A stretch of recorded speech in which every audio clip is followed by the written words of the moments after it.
Fox Sports. We are Black Hawks. We are Rock Team.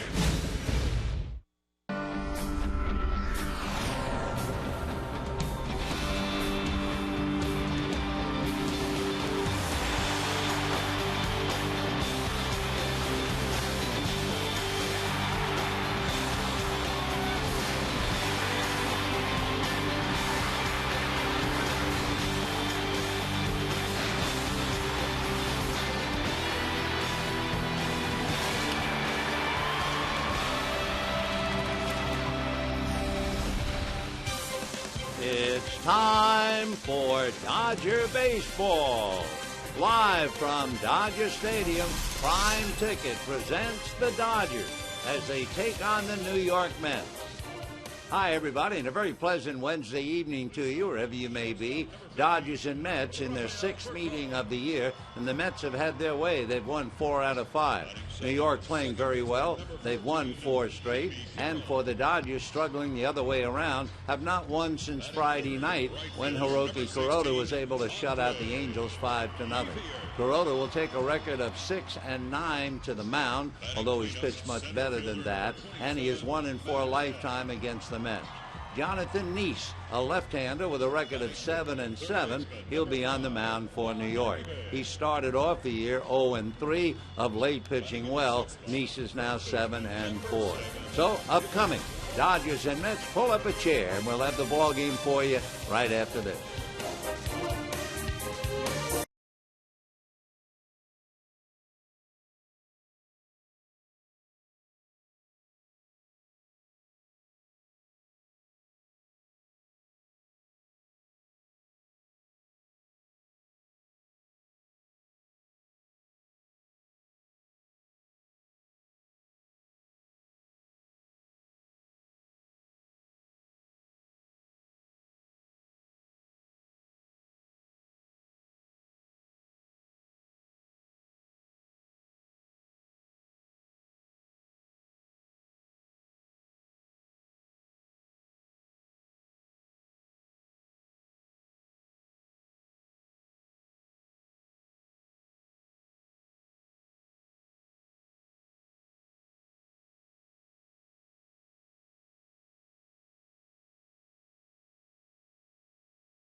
Last time they won 3 in a row at Dodger Stadium was 1989. Meantime, for the Dodgers, well, they've lost 4 in a row, 14 out of 20, and they are 13 games under 500, for the first time since 2005. Jim Watson, Steve Lyons in center field. It is the third of 4 against the Mets. Our Hyundai key to the game, it's got to be your starter tonight, Hiroki Kuroda. Well, it's amazing because Kuroda went through such a tough string there in 7 starts. He lost 6 games, and then he's now in the last 7 games become the only starter to actually win a game for the Dodgers. So really turning it around.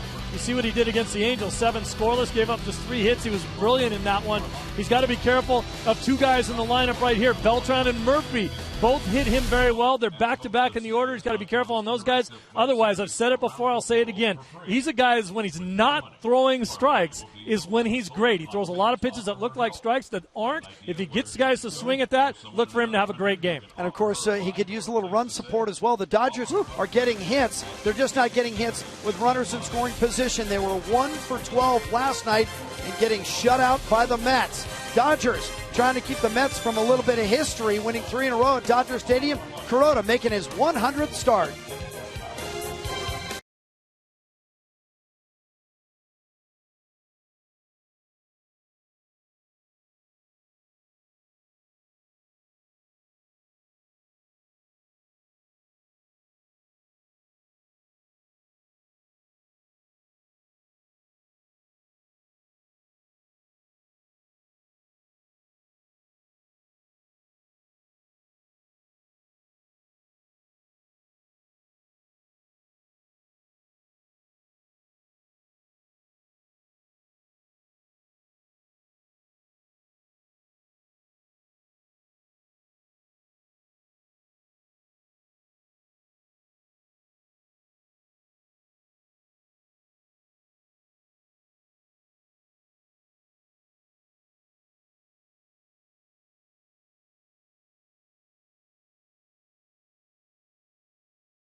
By Hyundai. People are talking about Hyundai Uncensored. See what they're saying at mysocalhyundai.com. By Shakey's. Win a pizza party for 10. Go to shakey's.com. By CarMax. Now more than ever, the smart choice is CarMax. And by AT&T. Hi, everybody, and a very pleasant Wednesday evening to you, wherever you may be. Dodgers at home here in the stadium, playing Game 3 of the 4-game series against the New York Mets. The Mets have been winning a couple in a row, including 9 of the last 13. And as you probably know, the Dodgers have lost 4 straight, 8 of the last 11. Terry Collins, who spent a good portion of his career managing in the Dodger organization, writes out his card, and here are the names they're on. Angel Pagan opens up in center field. Justin Turner at second base. Carlos Beltran in right. Daniel Murphy at third base. Jason Bay in left. Lucas Duda at first base. Josh Tolley behind the plate. Ruben Tejada at short. And Jonathan Neese on the mound. On the mound for the Dodgers, Hiroki Kuroda comes in with a record of 6-9. This will be his 100th career major league start. He had 177 under his belt before he even came over here. He is 2-5 at Dodger Stadium, break even 4-4 on the road, and he has struggled against the Mets. He is 1-4 lifetime. For Kuroda, of course, he has pitched so very well, and even then had a 6-game losing streak, which certainly seemed very unfair. The Dodgers just unable to get him any runs. In fact, over those 6 starts, the Dodgers averaged 2 runs a game for him. Pretty hard to do anything with that. At the same time, his earned run average was 1.7. So you can imagine how tough luck he has had to have a 1.7 ERA and lose 6 in a row. Here are the Dodgers with the leather behind him, and they shape up this way. In the outfield, Eugenio Velez will be in left field, then Matt Kemp and Andre Ethier. Uribe Furcal, Carroll and Loney on the infield. A.J. Ellis will handle Kuroda. Aaron Miles, who played last night, struck on the elbow. The word was that he could have started tonight, but they'll get Jamie Carroll in and give him a rest. Angel Pagan, who has had a couple of base hits and a stolen base last night, and Aaron Miles draped on the railing watching the Angel leadoff hitter, and he shows bunt and takes high. His name during the first 2 games of the series, we understood, was Angel, and then we again found out today, no, really it's Angel. So Angel it shall be. Angel Pagan, hitting .257, switch hitter, batting left-handed, takes the strike, and the count 1-1. Lovely evening, 79 degrees. Pagan with 2 home runs, 25 runs batted in, and a marvelous defensive center fielder. The 1-1 pitch on the way, swung on and fouled off, and the count 1-2. As far as the pitcher batter sheet would tell you,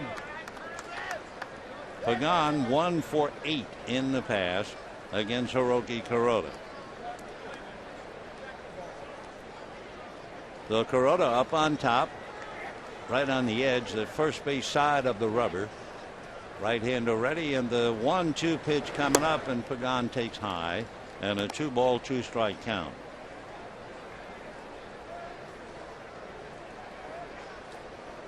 Kuroda long look in to A.J. Ellis for the moment.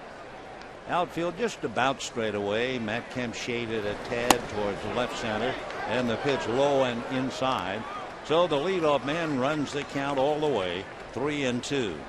Pagan last night had 2 singles and a stolen base, and the game before he had 2 doubles.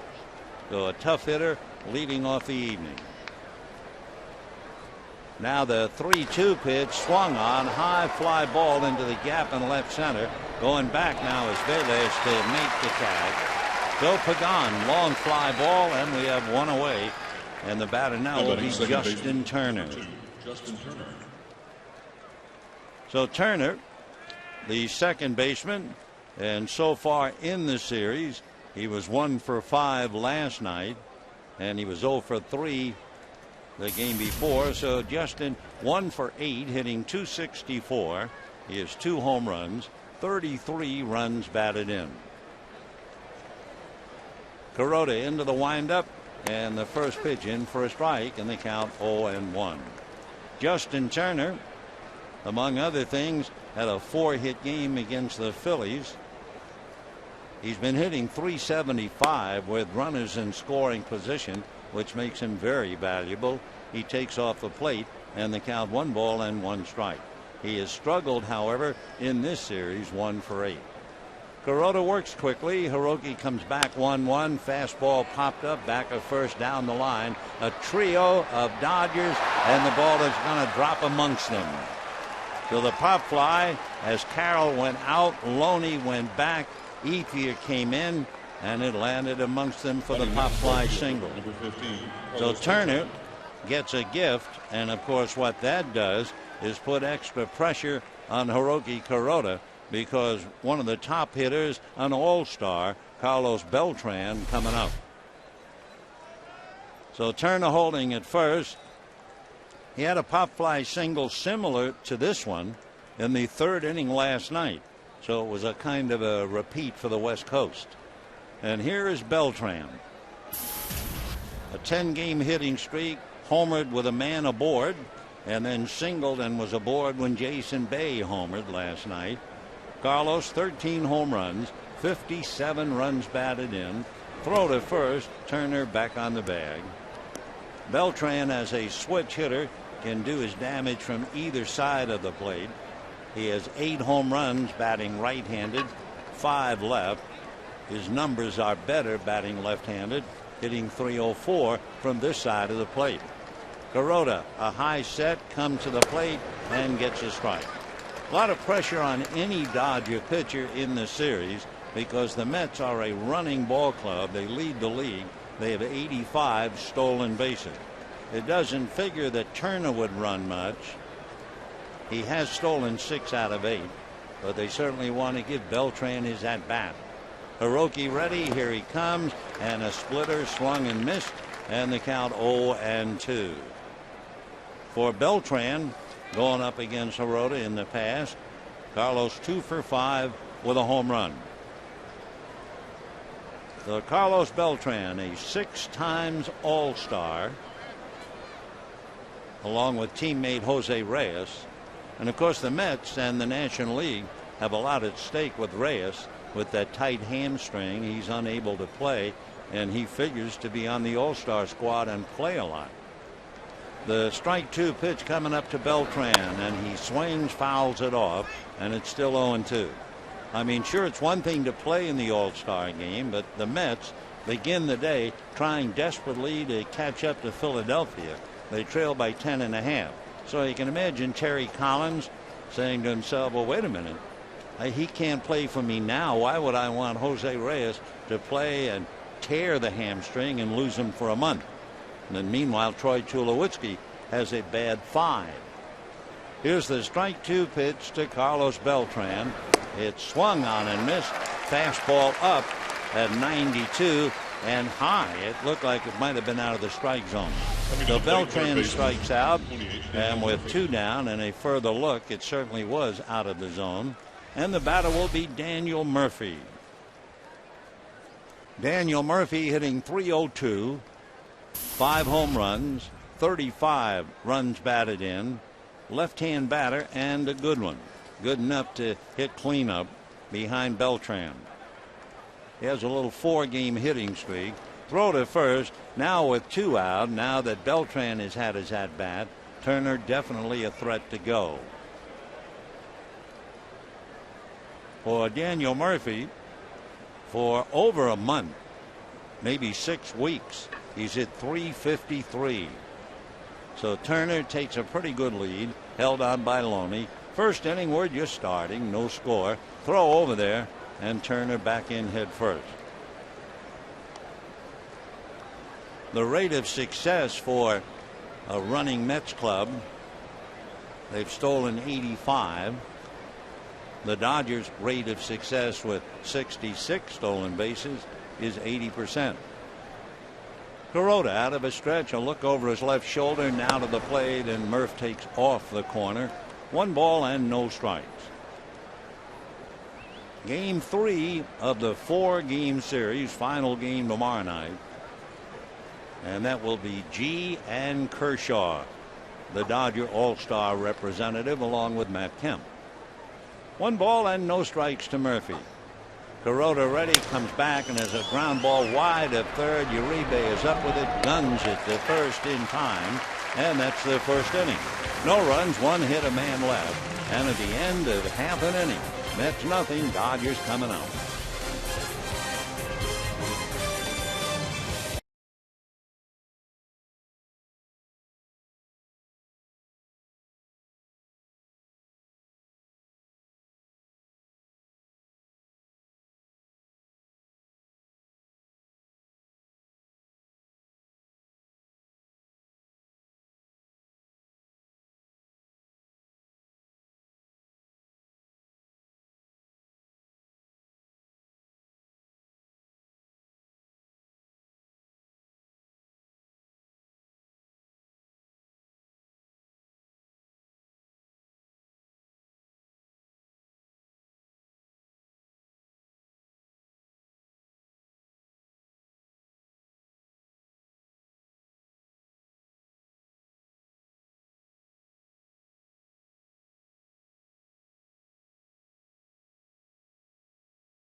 ring up on the scoreboard.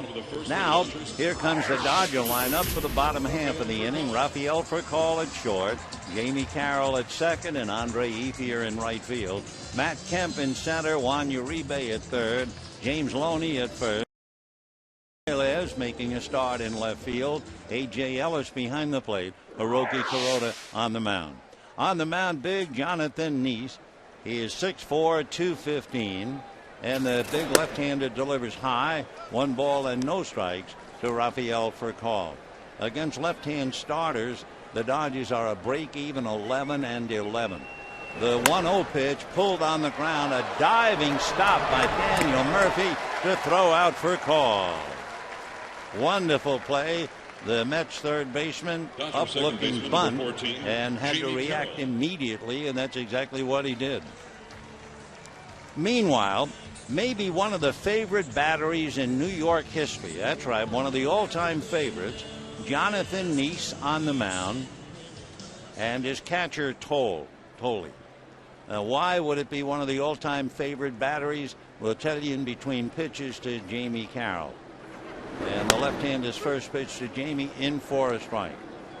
On the mound, Jonathan Neese was born the night that the New York Mets won Game 7 of the 1986 World Series against the Boston Red Sox. So while New York was celebrating, he came into the world. Behind the plate, his battery mate Tolley, he was born the next day during the New York Mets championship parade. So what a battery for New York. Jonathan Neese, and looking on the man who set New York on its ear with that ground ball over first base and through Buckner's legs, and that would be Mookie Wilson.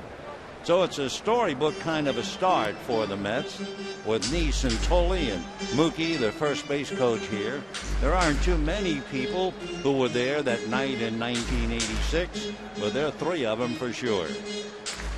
Meanwhile, Jamie Carroll up there hitting .296 with 8 runs batted in. And hitting back at Jamie, Andre Ethier. Fastball delivered and hit foul outside of third. 1-2 the count. The word on Jonathan Neese, number 1, he's a big man, 6'4", 215 pounds. He'll be 25 in October. He grew up in Defiance, Ohio. That's the same town that produced Chad Billingsley. As Carroll slaps one to right down the line, just fair. Picked up by Beltran, who's having trouble with it. And Carroll takes the extra base and goes into second. Carlos Beltran had a little trouble last night on a ball that Carroll hit down the line that went for a triple. So it's again a repeat for the West Coast. As Carroll hits one to right. When it goes into foul ground, it went right over the glove of Beltran, bounced around against the wall, and it's going to be 1-1 this time. So Jamie Carroll, a base hit to right field, and rarity of rare, an error for Carlos Beltran.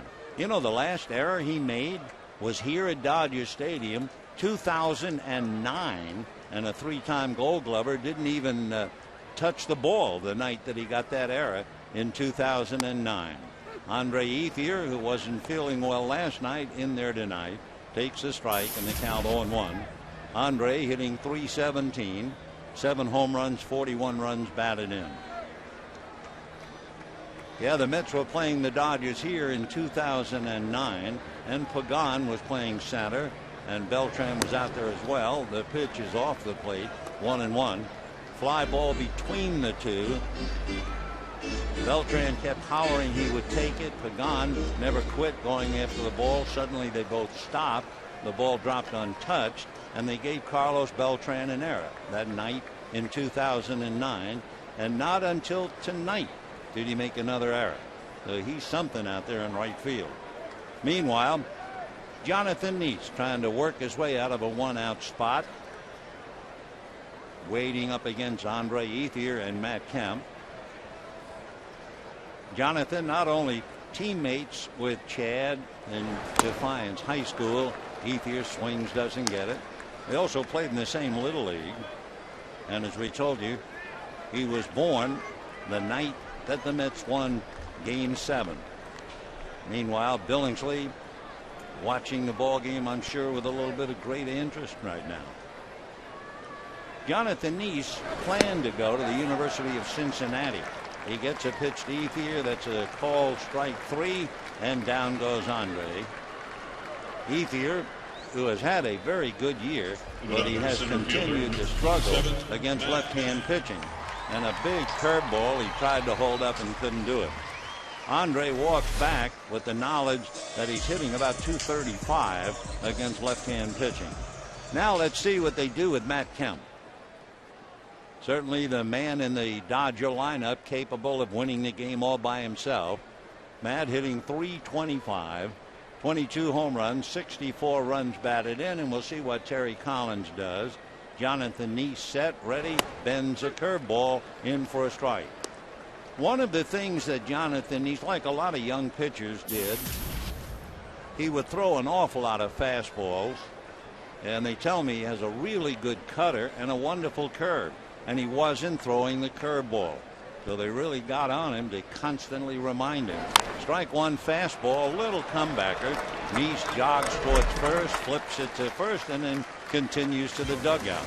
No runs, a hit, an error, and a man left. And at the end of an inning, no score.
And we move on to the second inning. Jason Bay, Lucas Duda, and then Josh Tolley, the catcher. Jason Bay stung the Dodgers last night twice and fouls the first pitch off. He was 0 for 2 until he came up in the 6th inning and hit a home run to left field. And then the killer in the 8th inning with 2 on. He homered over the right field wall. Not a bad night for a right-hand batter. He has a half a dozen home runs, 28 runs batted in. Hiroki comes in with a low fastball, and the count 1 ball and 1 strike. Jason Bay out of Trail in British Columbia, hitting .252. And the 1-1 pitch is swung on, lifted back a shortstop. Percall goes out on the grass, waits, and puts it away. So Bay pops it up, 1 down. And the batter will be Lucas Duda, who went to school here at USC. Duda coming home to play in one way. 0 for 4 last night.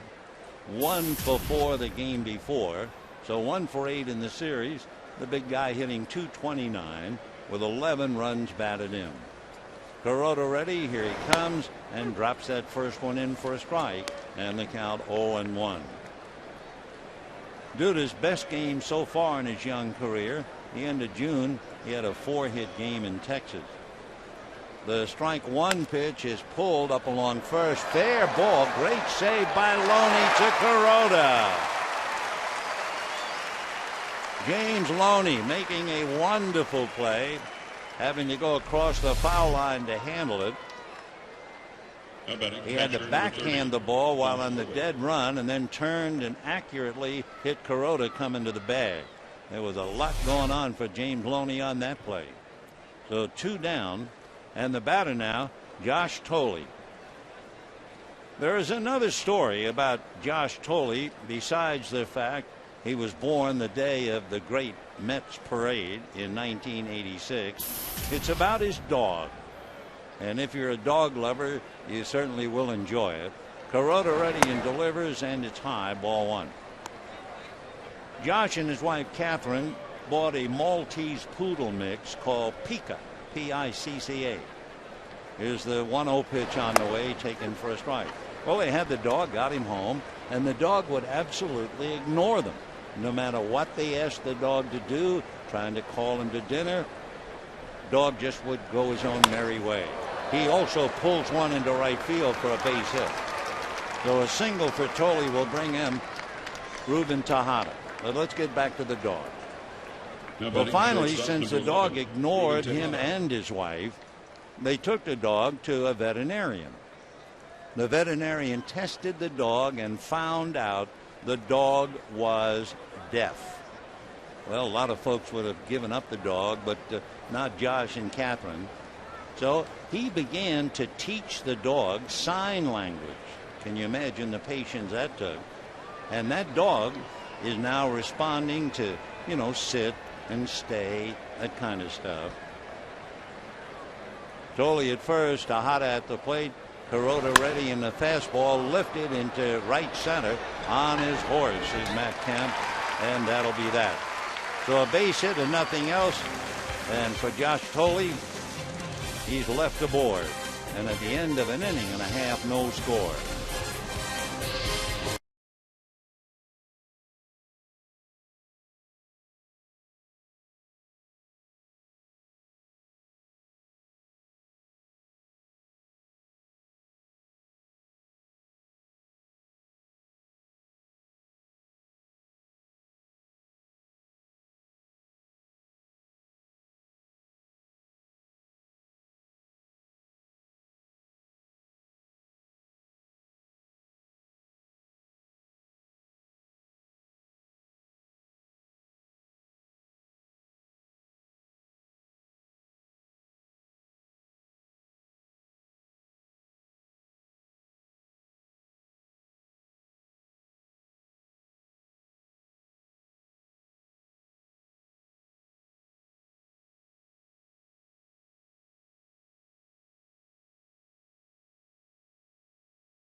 Dodgers and Mets in game 3. A lot of youngsters here, we're happy to say, full of enthusiasm, constant energy. Meanwhile, Jonathan Neese ready to go to work against Uribe, Loney, and Velez.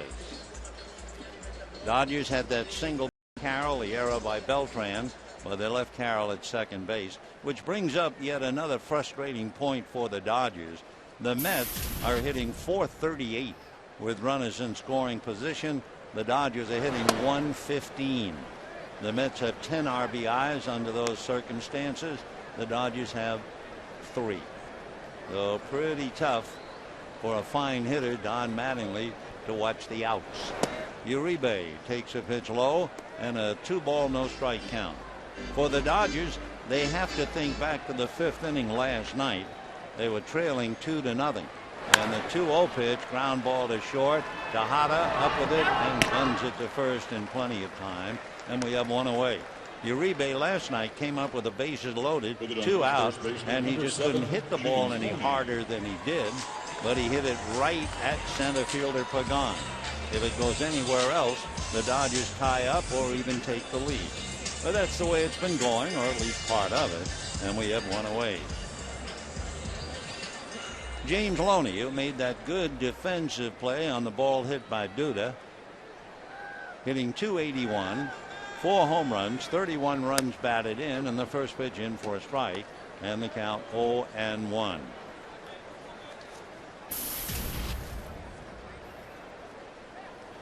Nice checking Tolley.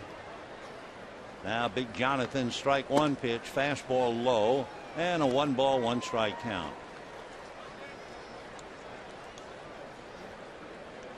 One of Jonathan Nice's problems, so we understand, that leadoff hitters in the inning, they're hitting over 300 against him. Tonight, he's gotten the leadoff hitter for call on a fine diving stop by Murphy, and then he got Uribe on a ground ball to Tejada. 1-2 the count to Loney, who waves at a curveball. And boy, I'll tell you one thing, if you have a breaking ball like that, you sure ought to use it. So down goes Loney. Strikeout number 2 for Jonathan Nice. Say a reminder, $1 Dodger Dogs are back. Join us for every Saturday home game in July, beginning this Saturday at 1:10. Enjoy the tradition of Dodger Dogs for $1 each. For more information, visit Dodgers.com/promotions or call 866-DODGERS today. Eugenio Velez came up from Albuquerque to join the Dodgers, made a debut and struck out, appeared last night as a pinch hitter, grounded out, and he takes off the plate, ball 1. Velez from San Pedro de Macorís, home of Pedro Guerrero, among an awful lot of good ball players. Eugenio hit .267 for the Giants last year. He fouls a pitch off. 1-ball, 1 strike. The big pitch, they tell me, besides that good curveball that Jonathan Nice has, is his cutter. He also talks about a meeting with Sandy Koufax in spring training back in 2008. Jonathan looks over the fingertips of his glove, and the 1-1 pitch bunted foul, and Velez racing down the line. Will have to come back and try it again. So with Jonathan Nice, you get a 4-seam fastball, then you get the 2-seamer that sings.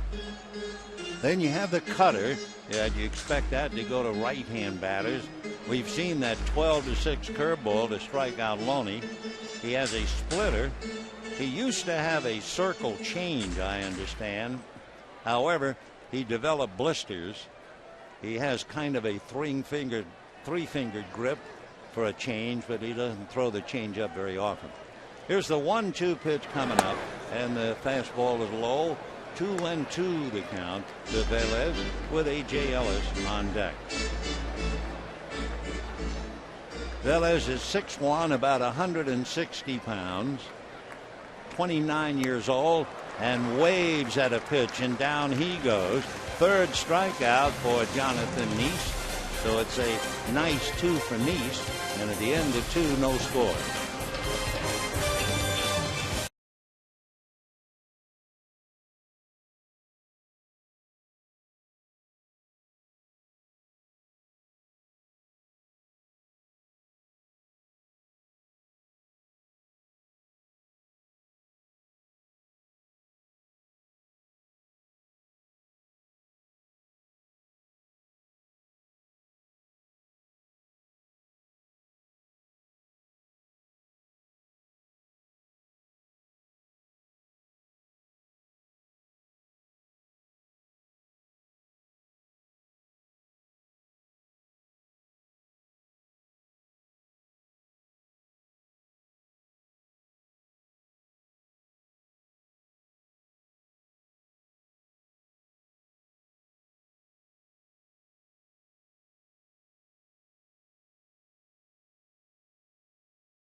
Jonathan Neese, followed by Angel Pagan and Justin Turner.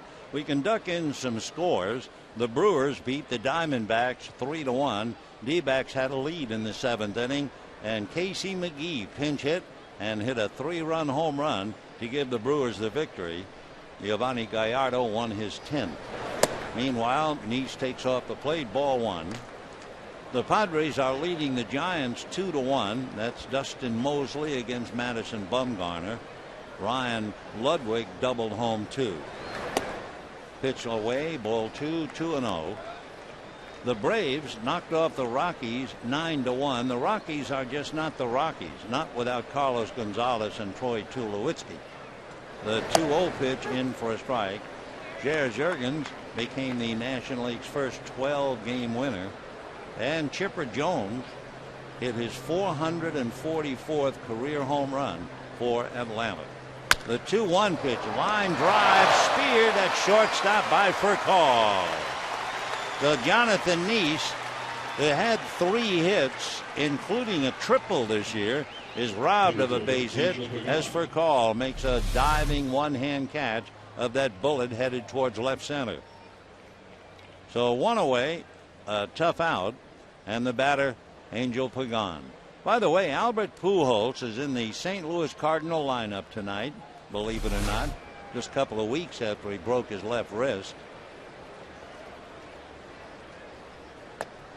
The pitch in for a strike to Pagan, who flied to left field, 0 for 1.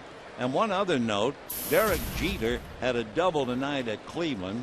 That gives him 2,997 career hits. By the way, the Yankees lost 5-3. The strike 1 pitch in the dirt kicks away. So that means Jeter and the Yankees come home. They'll play a 4-game series against Tampa Bay, and Derek 3 hits from 3,000.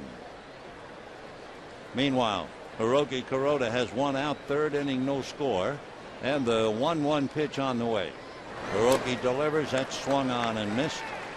Pagan hitting .256, 2 home runs, 25 runs batted in.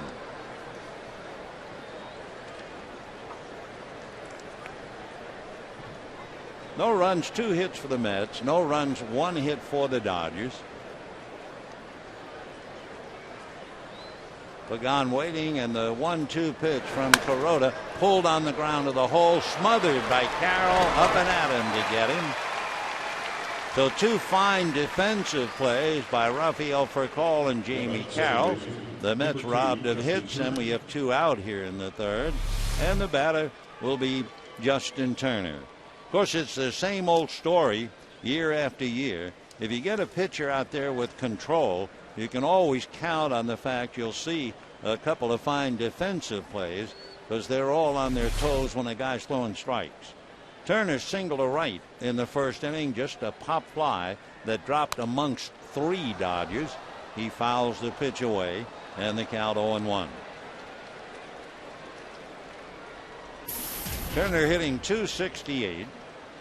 Went to school at Cal State Fullerton. One of 8 current major leaguers who have played in that fine baseball program. He hits a foul ball outside of 3rd, 0-2 the count. Of course, I guess right now Long Beach State, I believe, has 14 major leaguers who went there. Last year there was 16 representatives. But for Justin, he came a long way, because at one time, as a little guy, he was the bat boy for Cal State. Strike 2 pitch, swung on, a comebacker, smothered, in fact caught in the air, and that will be the 3rd out by Kuroda. Nice play. So good defensive plays in the 3rd. It's a 1-2-3 inning for the Mets, and we're scoreless bottom of the 3rd.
ball game. Hiroki Kuroda and Jonathan Nice.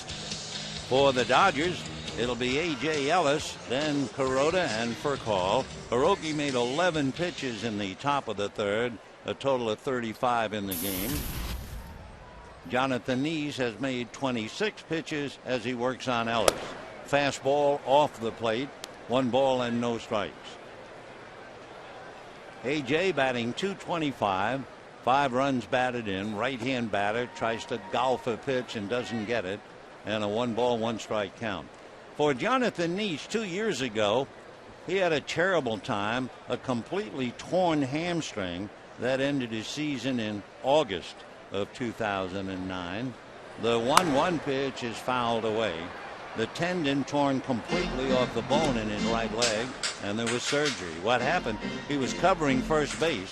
The Cardinals' Joe Thurston racing down the line. Angel Baroa tried to feed the ball to Nice, who did a complete split trying to stretch for the throw, and he was done. The 1-2 pitch off the place. And what Nice did, however, to show you what a lot of these players are made of, even though he did the split and felt the tear, he went to the mound, took his first practice pitch, and fell to the ground in pain. He goes 3-2 now to A.J. Ellis. So Jonathan Nice from Defiance, Ohio. And the 3-2 pitch is swung on and fouled away. Nice fastball. He seemed to snake it in there at 93. Ellis just did get a piece of it. One thing Ellis has done very well in limited service, he's had about 50 plate appearances, and he has struck out only 5 times. So Nice trying to put him away. And a 3-2 pitch is instead a fly ball to shallow left. Out goes Tejada, in comes Bay, and it's Jason Bay for the catch. 1 away in the third. A reminder, the Coca-Cola Value Pack is available for select Wednesday and Sunday Dodger home games. This ultimate sports value not only includes 4 tickets, 4 Dodger dogs, and 4 Cokes, but now for all applicable games in July, you'll receive a Dodger cooler bag with every ticket starting at $20 a seat. Check Dodgers.com/specials or give us a call, 866-DODGERS. Kuroda takes a strike in the count 0-1. Hiroki has 2 hits, strikes out about a third of the time, takes down and away, and a 1 ball, 1 strike count. Kuroda with Furcal leading off in the on-deck circle. Nice doesn't waste any time. He comes right back with a pitch swung on and missed, and they count 1-2. Nice 6'4", 215. Jonathan will be 25, October the 27th. The pitch, a little nubber halfway back to the mound. Nice picks it up and throws him out with plenty to spare. So that means 2 out here in the third, and it also means 7 in a row retired by Nice. That little dribbler, in looking at your book, you'll see that Furcal grounded out, Kemp hit back to the box, Uribe grounded out, and now Kuroda grounds out. And that's one of the big differences, they tell me, in Jonathan Nice. Furcal is wasting a little time to let Kuroda get back to the dugout.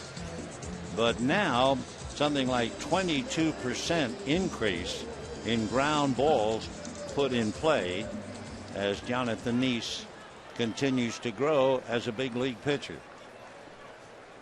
Left-hander looks over the fingertips of his glove, and with 2 out is pitched to Furcal in for a strike, and the count 0-1. Raphael robbed Nice, and Daniel Murphy robbed Furcal. Raphael runs up a zip to bunt, takes outside. 1 ball and 1 strike. Furcal hitting 200. Like so many players preceding him, he is struggling coming back off the DL. The 1-1 pitch, Raphael, big swing, fouls it back, and the count 1-2. Raphael, as he stands at the plate, remember, a switch hitter, not having much luck from either side. Most of his at-bats have been as a left-hander. The 1-2 pitch, fastball fouled off. That was right around 90. Furcal has 1 home run. He hit it left-handed. The Raphael trying to get it back while actually playing. A very tough way to do it. All well and good to have a couple of rehab games in the minors, but it's not the same thing here. 1-2 pitch, another good fastball foul back. That came up there at 91. For Nice, he has now made 42 pitches, which translate into 16 pitches so far here in the third inning. Raphael 2 for 13 since coming back Sunday. Swings at an off-speed breaking ball and fouls it upstairs, and it kicks on down below. 1-2 to Raphael for call. Remember, Raphael missed 63 games with a strained left oblique and also fractured his left thumb. That happened in San Francisco. The 1-2 pitch is on the hands of Cutter, and now is foul back. And sitting up here, you could see that Cutter cut. The Furcal thought he was swinging at a straight fastball, and he wound up getting it more of a jam job and fouling it off. 1-2 to Raphael Furcal. Raphael, in talking about his one home run this year, he's had 42 home runs as a shortstop for the Dodgers. The 1-2 pitch, fastball away. So the Cutter up and in, and then the fastball down, and a 2-ball 2-strike count. Nice ready, turns in his 2-2 pitch, breaking ball, got him. There's the curveball, and down goes for call. So that's 8 in a row retired now by Jonathan Nice, and at the end of 3, no score.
To Kuroda.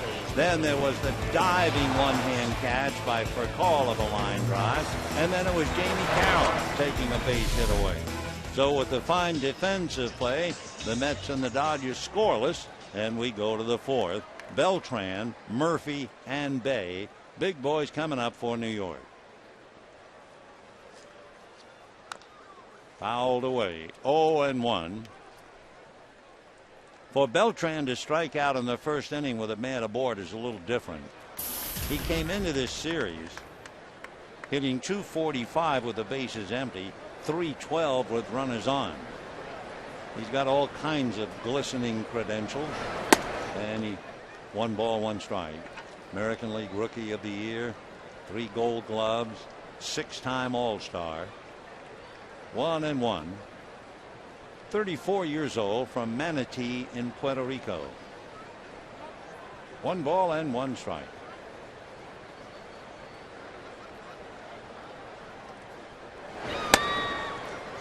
For Beltran, he joins Barry Bonds, the only major leaguers to have hit 8 home runs in 1 postseason.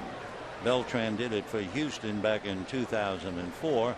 Bonds for the Giants in 02. 2-2 the count to Carlos Beltran. Beltran came into the game 2 for 5 with a home run against Kuroda. 2-2. And pulled down the right field line, bangs it fair ball, rattles down around the foul line.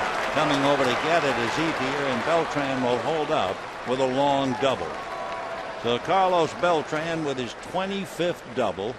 He also has 2 triples in his 13 home runs. And he stung that thing. Beautiful swing by a 6-time All-Star, arms fully extended, and just hopped that thing down in the corner. So a leadoff double, and now Murphy, Bay, and Duda trying to pick him up. That is hit number 3 for the Mets. Murphy grounded to third in the first inning. Daniel hitting .301.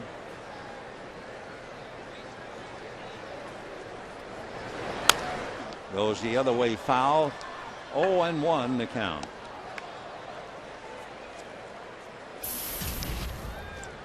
Murphy, who went to the University of Jacksonville, 26 years old.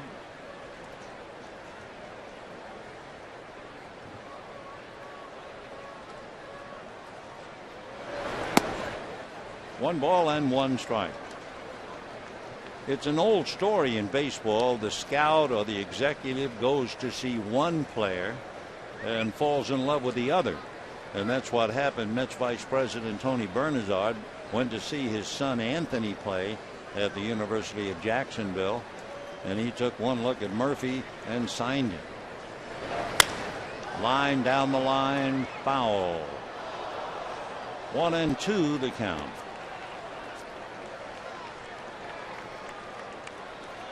Murphy has been on a tear for about 7 weeks.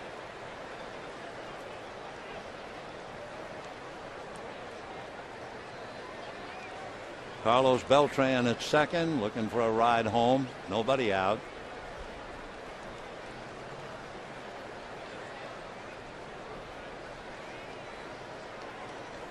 One and two. Chased it, got a little bit of it, so he's still alive. 1-2 the count.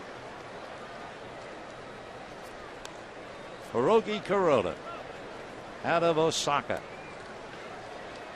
It's a big city, about 2.5 million people at least, the 3rd largest city in Japan.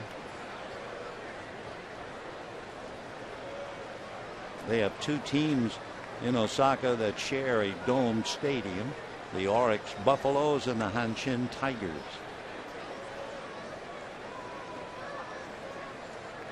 One and two. Goes after another splitter down. Still 1-2. Terry Collins, who managed throughout the Dodger minor league system, eventually Terry managed in Japan. In fact, his sidekick John Debus went there with him, and John runs things in the bullpen. Terry, 62 years old. 1-2 to Murphy.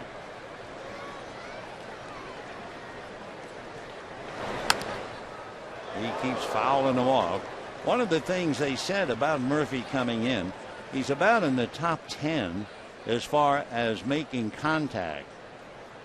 Top 10 in avoiding swinging and missing at strikes. They chalked it up.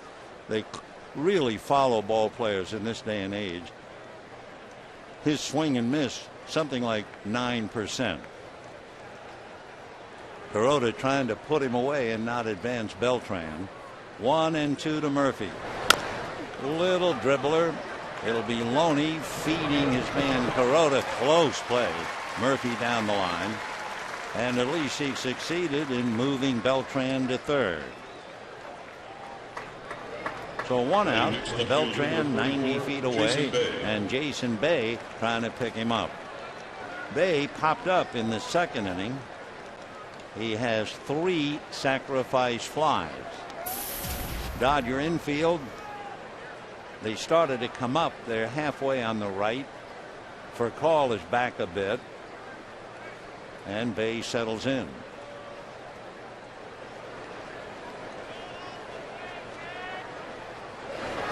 And ball 1. With the runner at third, we look up and live by the sword, etc., etc.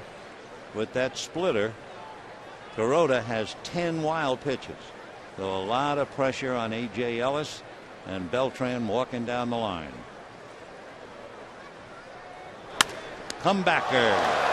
And Kuroda makes a good play to stay with it.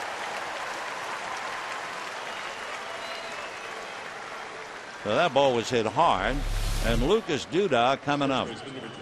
A hopper right back to Kuroda.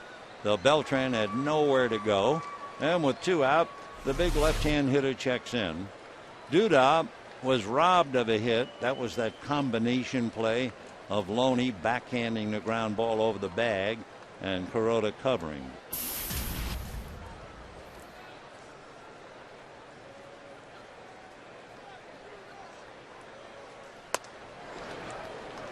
Duda 1 for 9 in the series.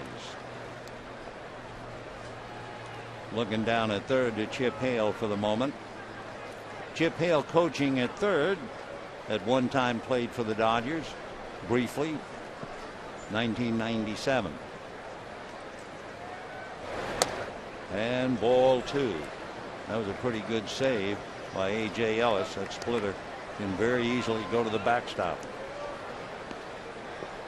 Lucas Duda, an infielder, big guy, 6'4", 240, and he had Tommy John surgery when he was in high school.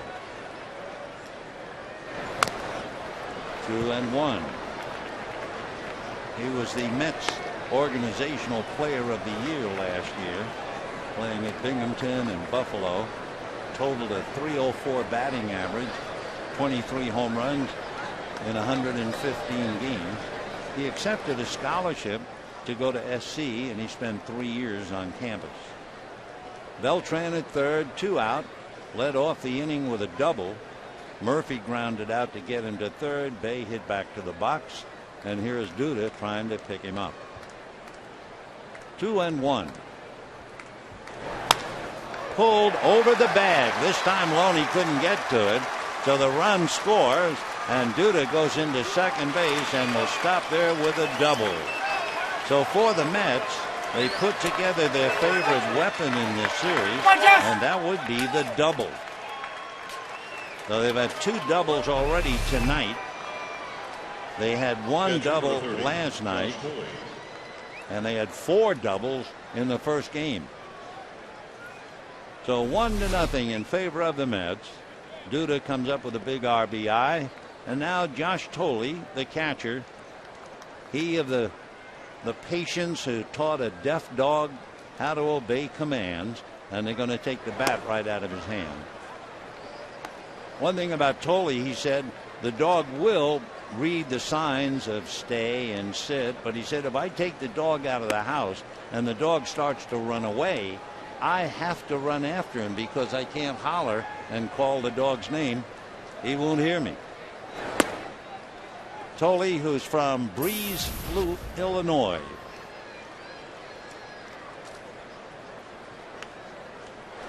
And he gets the walk. So now they'll try their luck against Ruben Tejada. Tejada has played very well at shortstop. And when you are asked to play shortstop on the Mets, you're replacing the All-Star, 4-time All-Star, Jose Reyes. And Ruben is hitting .264. He's from Panama. Represented Panama in the World Baseball Classic 2 years ago. Last year, in 78 games, he hit .213 as a rookie. An even 6, 165. He's all of 21 years old. Slider off the plate. 1 ball and no strikes. Tejada will be 22 September 1.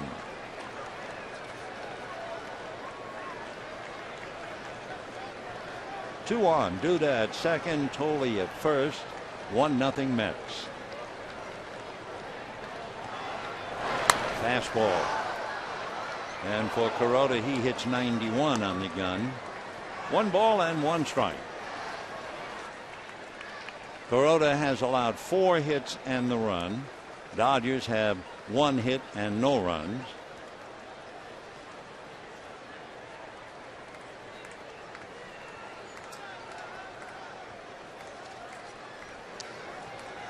One and 1 to Ruben Tejada.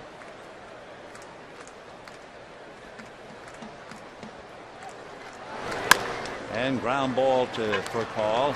He'll go to second for the quick force, and that's it. 1 run, 2 hits, 2 left. And at the end of 3.5 innings, 1-0 Mets.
Limited time, Jack's Really Big Chicken Sandwich Combo is back for only $3.99 plus tax at participating restaurants.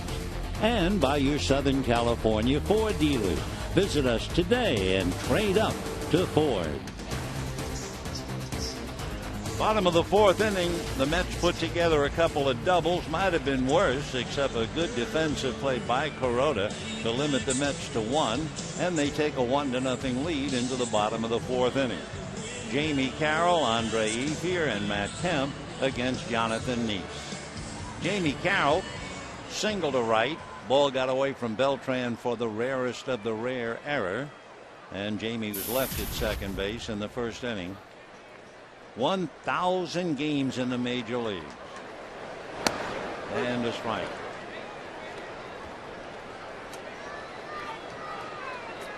Jamie hitting .250 against left-handers, about .315 against right-handers. 0-1. Shows bunt, pushes the bunt. It'll be Duda feeding no one. So Lucas picked it up. His second baseman Turner wasn't in the neighborhood, and his pitcher Neese late coming over. So Jamie Carroll gets himself a bunt single, and the batter will be Andre Ethier. A reminder to vote for Andre Ethier as the final National League All-Star. You can go to Dodgers.com/vote, cast your vote. It's the final vote, and it's sponsored by Sprint. You can send Andre home to Phoenix for the All-Star game. And remember, voting ends tomorrow at 1 p.m. Little cutter in for a strike, 0-1 the count. Ethier struck out in the 1st inning. Teams are cooperating with each other to get players on the All-Star squad. Andre way out in front of that. Pretty good off-speed pitch at 75. Paul Konerko is taped talking to the people here in Los Angeles to vote for Andre Ethier. Ethier is taped telling the people in Chicago to vote for Konerko. They get one, and that's all. So the force play goes 3-6, and the batter will be Matt Kemp. Dodger center fielder, Matt Kemp. Matt Kemp hit back to the box in the first inning. So Ethier at first, hitting into the fourth, one away in the fourth inning, and the Mets lead 1-0. Matt, over the last month, hitting .355 with 10 home runs and 28 runs batted in. He has really been consistent. Consistency, thou art a jewel, and that's exactly what he has been to go to his first All-Star game and get the start. Little off-speed pitch, a dunk to the right field, that will land. Kemp will hold on as Beltran guns it back into Turner. So Matt didn't hit it very hard, but you don't have to. A flare to right, he'll take it, and Ethier goes all the way to third. So the Dodgers in business now, first and third, with the Mets leading 1-0. And here's Juan Uribe, who grounded to short in the second inning. Uribe hitting .206, 4 home runs, 24 runs batted in. For Uribe, one of his big problems this year, he's grounded into 10 double plays. Fastball hit off his foot, 0-1 the count. So Uribe hobbling a bit, will have to walk that off.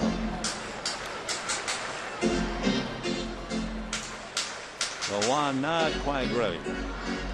Ethier at third, Kemp at first, and of course the Mets, a running club that has stolen 85 to lead the league, are looking over to see Kemp, who has stolen 24 out of 27.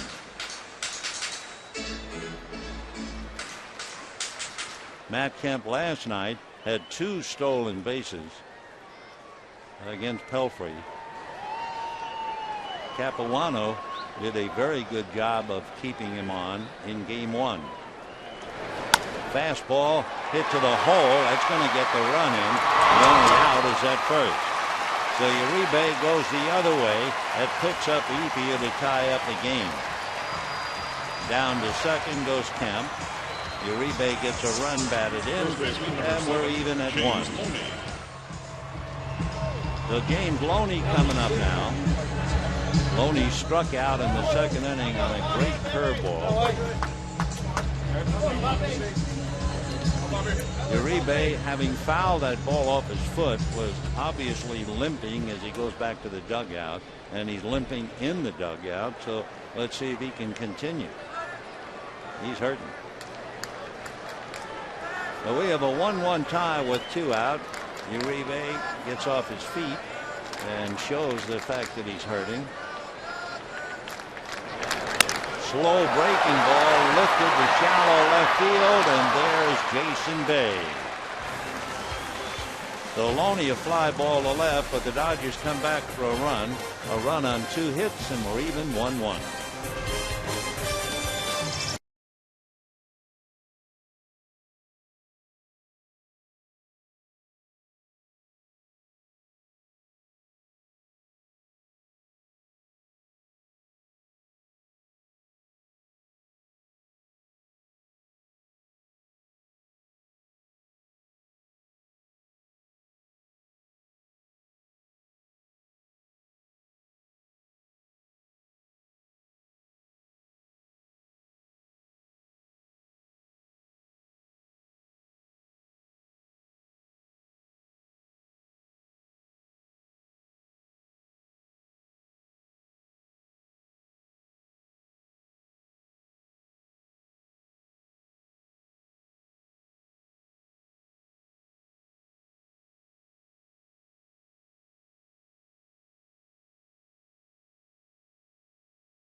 even.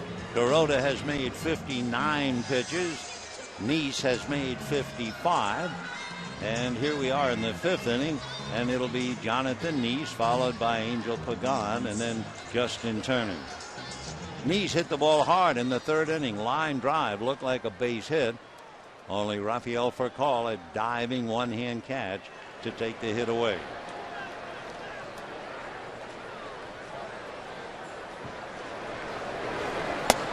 Off speed for a strike, 0-1. Gary Carter, who of course was the big catcher for the Mets in 1986 when they won the World Series. He made a phone call to Jonathan Nice. Jonathan was thinking about going to the University of Cincinnati. That's the same school Sandy Koufax went to. Anyway, it was Gary Carter who called him and tried to talk him into signing with the Mets and was successful. 0-2. 1-2.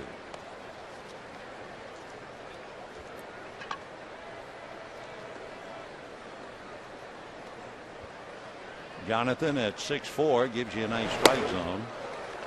Down he goes.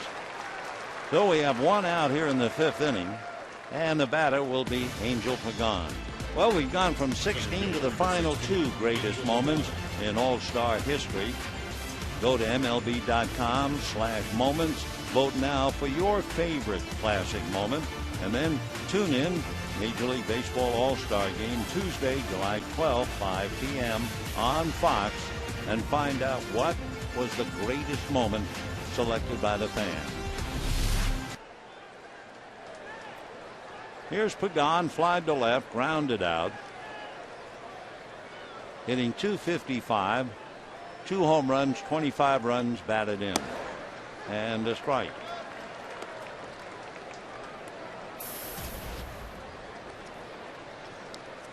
Pagan, we mentioned it the other night, it's not a startling note, but it just separates him from everybody else.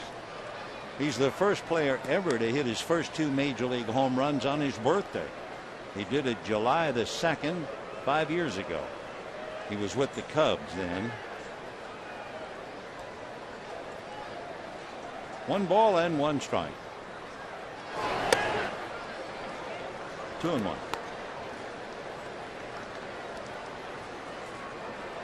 They asked Pagan, what would you do if you weren't a ball player? And he said, I'd like to be a doctor. My dad studied medicine, but he never finished. 2-1. Ball 3. Hiroki Kuroda. 1 out, 5th inning in a 1-1 tie.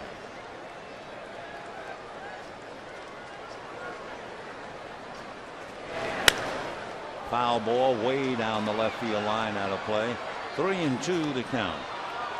Pagan, as a young fella growing up in Rio Piedras in Puerto Rico, he loved boxing. He used to box. He used to idolize Felix Trinidad. Knew him his whole life, liked the way he fought, thought he'd give it a try, but then realized he wasn't going to be as good in boxing as he is in baseball. Fly ball down the line. Velez coming from nowhere, and it's foul. Eugenio with a lot of speed out there in left field. Tony Gwynn getting a rest, especially with a left-hander going tonight. So Velez makes his start out there. Meanwhile, Pagan comes back, 3-2 the count. Pagan saying that boxing really got him in great shape for baseball because of all the running, long distance running, work on the abs. Ground ball. Loney backs up for the hop, plays it off his hip. Nice play. So 2 down in the 5th inning, and Justin Turner coming up.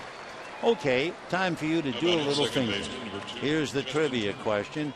8 players have started in left field for the Dodgers this year. Who are they? You got the time to count them? Well, start with Velez. Off you go. That's 1. Justin Turner single to right and then line back at Kuroda.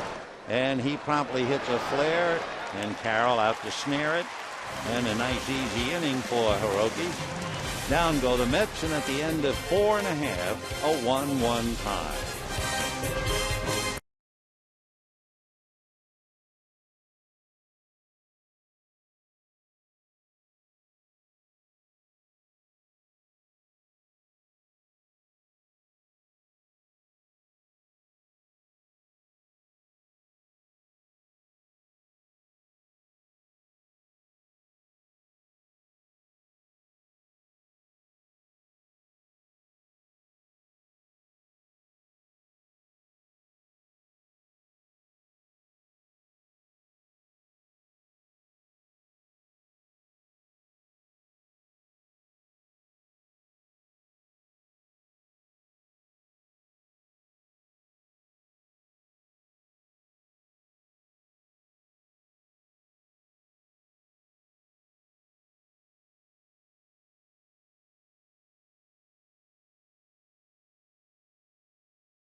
Tie, good pitching duel. Jonathan Neese and Hiroki Kuroda.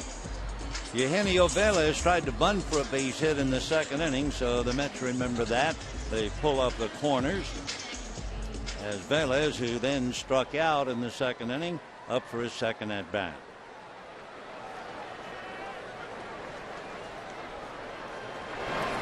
Fastball in there. Dodgers 1 run, 3 hits. Neese has struck out 4. There's a breaking ball, and that's fouled away. 0-2 the count.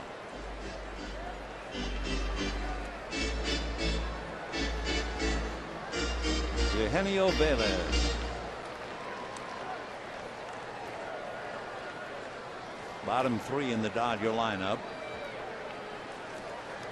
And looking at Jonathan Neese, he's made 17 starts, and he's piled up 104 innings. Little roller to the right side. Turner has to hurry just to get him. Whoa. Well, you know what they say, speed never had a slump. And he just missed, beating out a routine ground ball to second base. One away. That close. And right there to call it, Greg Gibson, the first base umpire. Didn't hurt to have big Lucas Duda stretch out to get it, too. So Velez retired, and here's A.J. Ellis. Big curveball for a strike. 0-1.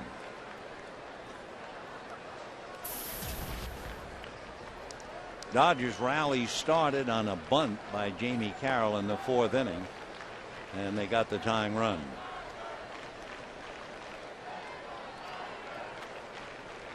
Jonathan with Ellis at the plate and Kuroda on deck.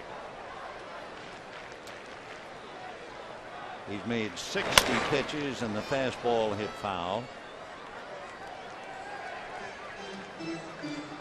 1-2.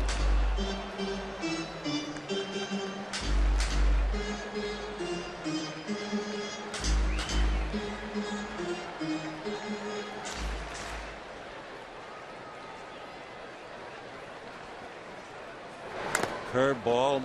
Ellis just able to stay alive. And looking back over Jonathan Neese's record and his career, This would be the 56th start, and in 321 innings, opposing base stealers have stolen a grand total of 3 bases against him, and down goes Ellis. Last year, not one base stealer was successful. Only 4 even attempted to steal. And in his career, only 9 have attempted to steal. How have they done? They've caught 6 of the 9. So Nice has an extra special weapon out there. A very good move to hold runners on.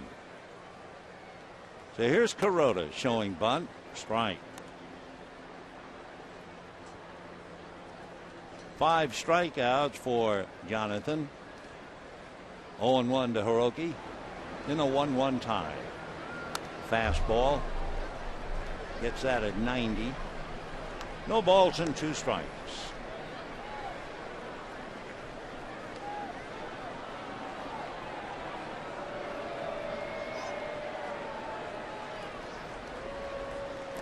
Big slow overhand curveball. 1-2 the count. Nice was brought up in 08, but he only played in 3 games.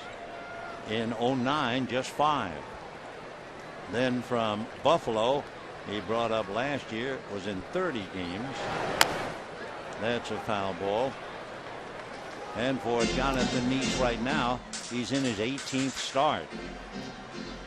For the Mets, a pretty good ball club. They're 2 games above 500, and they will only get better if they ever get Reyes and Wright back in the lineup. Fastball. See you later. And down goes Kuroda. Half a dozen strikeouts for Jonathan Nice, and at the end of 5, a 1-1 tie.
Beginning his career. At the same time, in 1955 on this day, Sandy Koufax made his first major league start against Pittsburgh, was not involved in the decision. And for good measure, on this day in 1980, the Dodgers retired the uniform number of Edwin the Duke Snyder. And with that, let's go back to this one.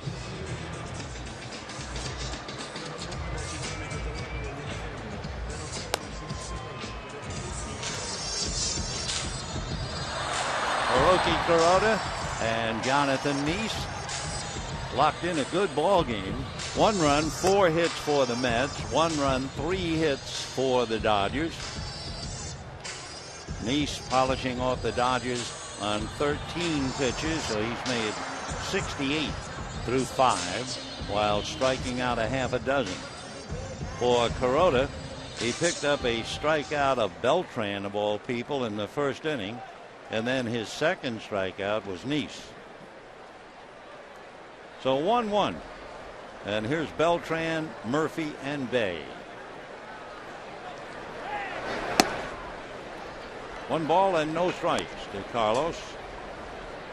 Heading for Phoenix and the All-Star game.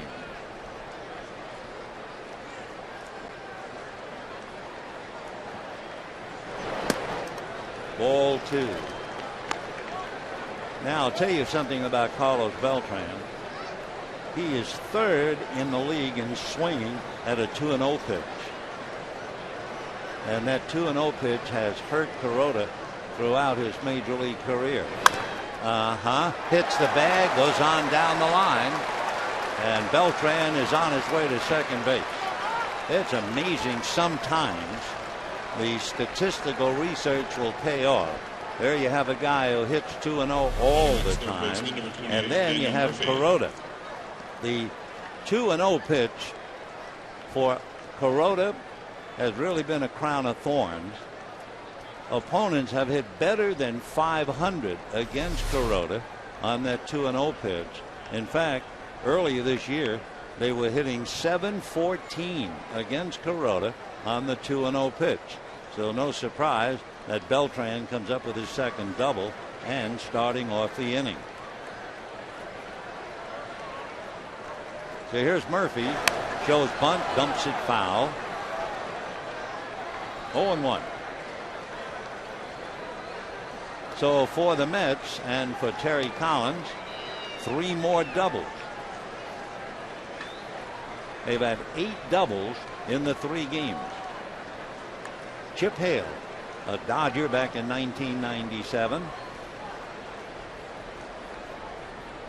And Daniel Murphy trying to move Beltran along.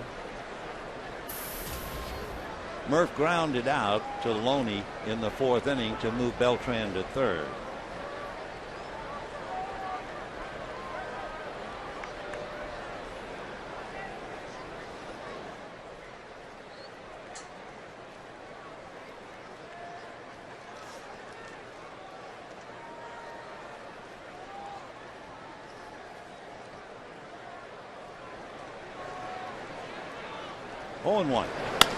And a slicing fly ball. Velez is there to catch up to it.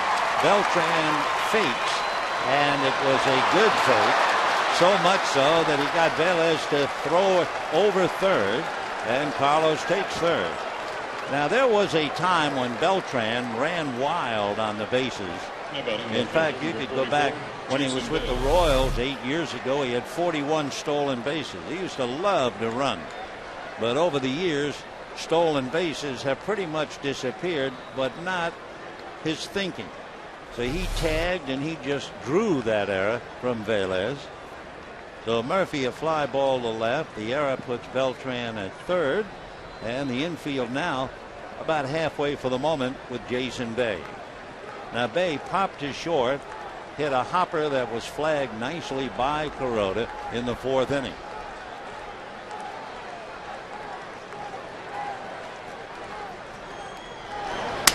And a crack bat, little hopper to the right side. Boy, that's a tough night for Jason Bay. Twice failing to pick up a runner from 3rd from the same man who had 2 home runs last night. Well, that's the way it goes. Number 21, Lucas Duda. So Lucas Duda coming up, robbed on the combination play of Loney and Kuroda, and then Duda doubled over first base in the 4th inning. His double cashed in Beltran. So a runner at 3rd with 2 out. Beltran bluffing down the line, and a strike. There, Carlos, once upon a time, he was a terror on the base paths. From a high of 41, he had 3 stolen bases last year, and he has 3 this year. And that's the splitter, and of course that's one reason why Kuroda has 10 wild pitches, and it was a good block by A.J. Ellis. 1 ball and 1 strike. 1-1, top of the 6th.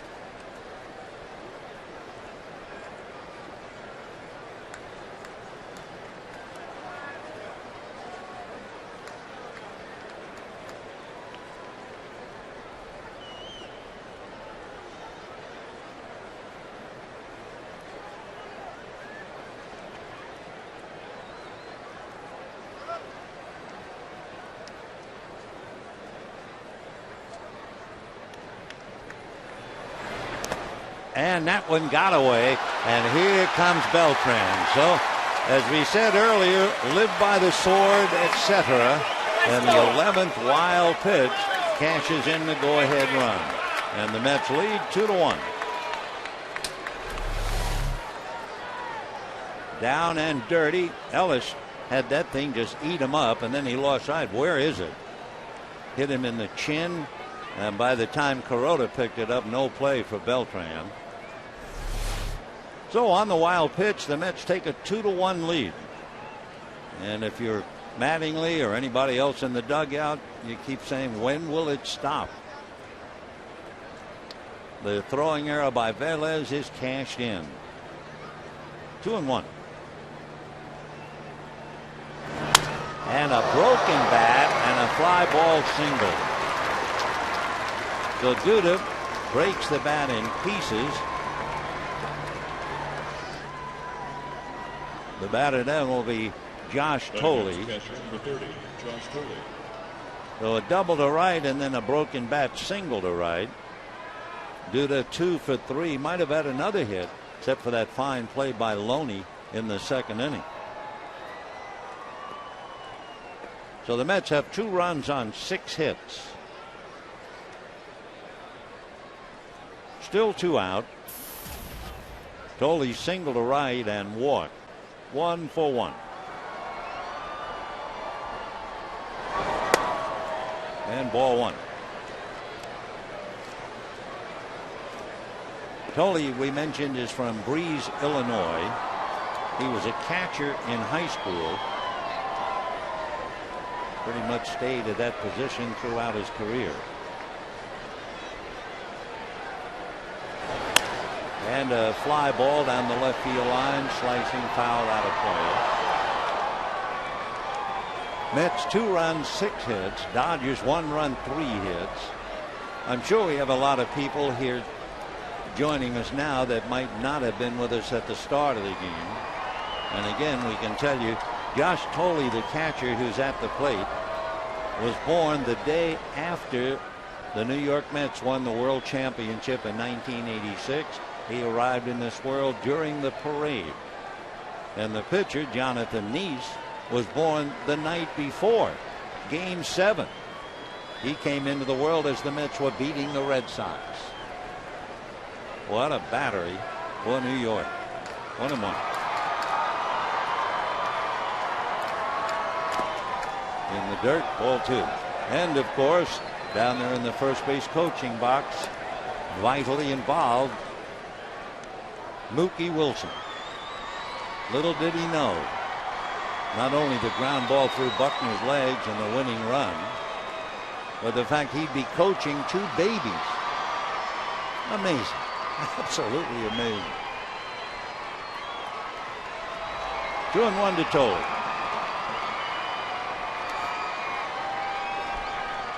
Duda has 1 stolen base. You have 2 out and a 2-1 count when the Dodgers come up in the bottom of the 6th for Call, Carroll, and Ethier.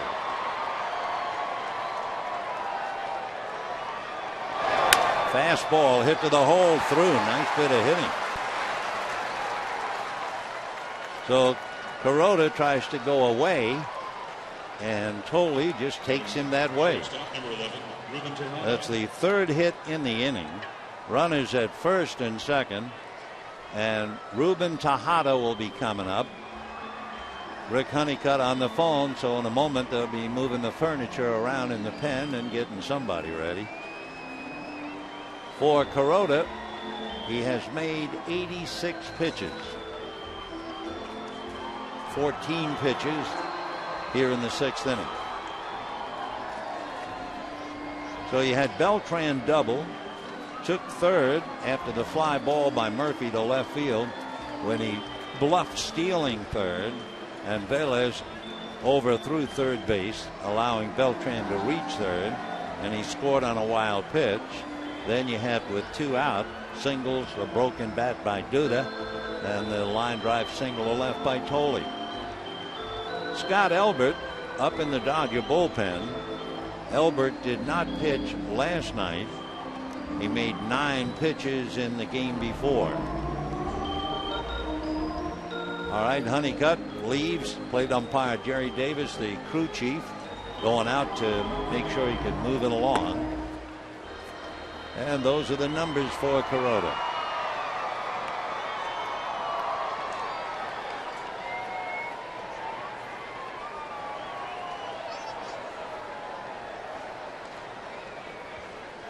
The Mets have been particularly dangerous during this series with 2 outs. Ball 1. 8 of the 13 Mets runs in the series have come with 2 out. So they have a run in, they have 2 on, 2 out, and a 1 ball, no strike count to Ruben Tejada, hitting .262. That's the slider. 1 ball and 1 strike. When the Dodgers come up for Call, Carroll, and Ethier, and if anybody gets on, Matt Kemp. 2 runs, 7 hits for the Mets. 1 run, 3 hits for the Dodgers.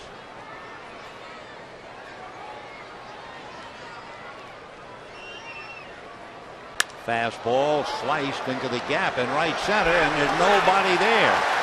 So in comes Duda. Here comes Tolley. No relay. And just like that, a big double. And the Dodgers have been just pushed to the edge with double. And it is 4-1 in favor of the Mets as Tejada delivers into right center field. A double and 2 runs batted in. So 4 more doubles tonight. The Mets have had 9 doubles in the 3 games. And there's 1 more tomorrow night with Clayton Kershaw trying to stop the bleeding. 4 runs, 8 hits for the Mets. So now with 2 out, they pick up 2 more. 10 of the 15 Mets runs have come with 2 out. And a strike to Jonathan Neese. For him, things are nice.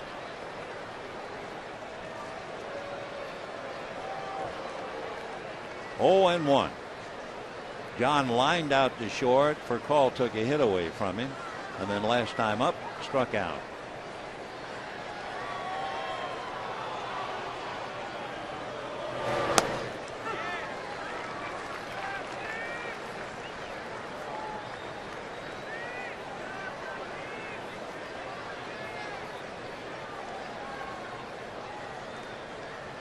Kuroda now has made 91 pitches. 0-2. 1 ball and 2 strikes. And looking at Hiroki's work, he's coming off his game with the Angels when he shut him down and won 5-0. He made 103 pitches. His most 114 in Cincinnati. Little roller to short for Call, waiting for the hop, and that will do it. However, 7 men come to the plate, 3 come home, and at the end of 5.5, 4-1 Mets.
Third inning. The batter, Jonathan Neese, and the fielder, Rafael Furcal. Great play to take a base hit away from the big pitcher. However, despite that, the Mets have come up with 8 hits and 4 runs and lead the Dodgers 4-1. Furcal, Carroll, Ethier, and maybe Kemp here in the bottom of the 6th inning. For Kuroda, Hiroki has made 93 pitches. He made 24 pitches in the 4th inning and gave up 1 run. Made 21 pitches in the 6th inning and gave up 3. So Hiroki, 93 pitches, and he's down 4-1. Rafael Furcal lost a base hit. Daniel Murphy, looking bunt, made a diving stop and threw him out. And then last time up, Rafael struck out, hitting 198. There's the breaking ball in for a strike. 1-1.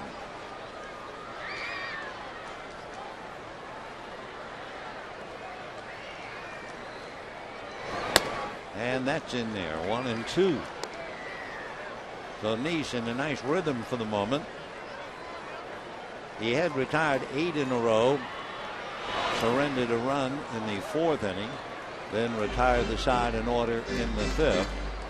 He's up to 72 pitches. Furcal, 0 for 2 tonight, is now 2 for 15 since coming off the DL. Just missed with the cutter. 3-2.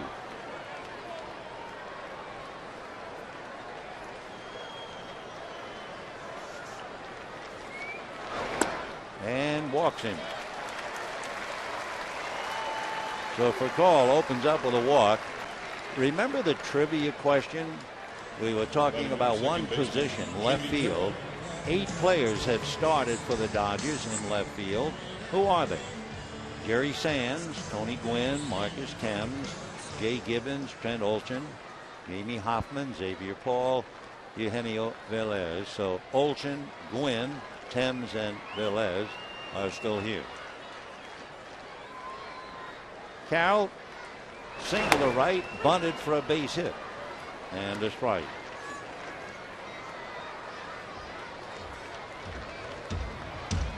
Jamie 2 for 2, batting .301.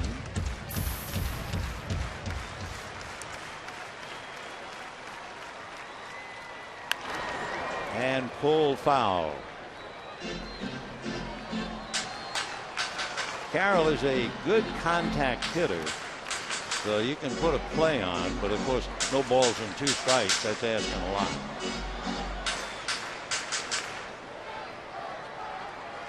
Rafael Furcal, who has always run well, although this year he's stolen 3 out of 5.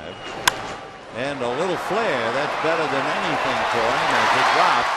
And on his way to third is Furcal. So Jamie Carroll makes contact. And the Dodgers are in business, runners at first and third. And now the Dodgers wake up the crowd a little bit as Carroll goes 3 for 3. Danny Warthen, who worked for the Dodgers, is now the pitching coach for Terry Collins and the Mets. So Danny going out to the mound. You have Ethier and Kemp as the Dodgers now with a very good opportunity to get back in the game, down 4-1. Ethier has struck out, hit into a force play, and scored the Dodger run in the 4th inning. Don't forget, running out of time to vote for Andre. 1 p.m. tomorrow, the deadline. I'll say one thing, it has certainly been a concerted effort.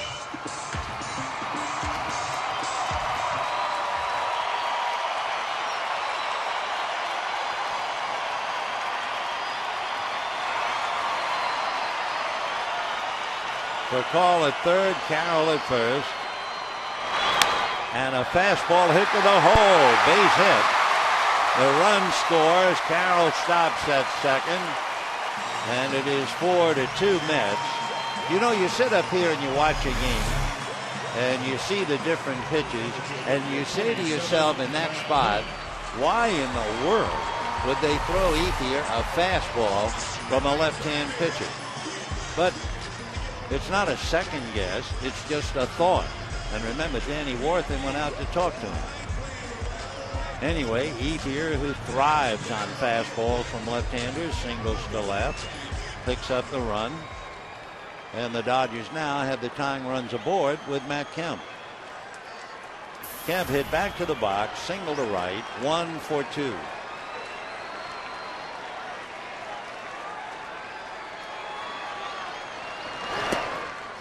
Missed inside, ball 1.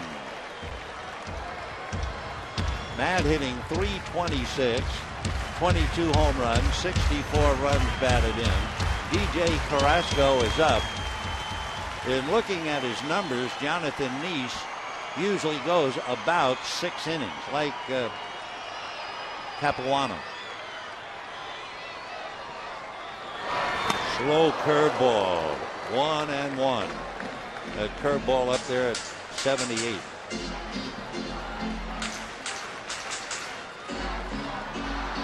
Carroll at second, Ethier at first, nobody out. 4-2 Mets. Inning started with a walk to Furcal, who scored a run.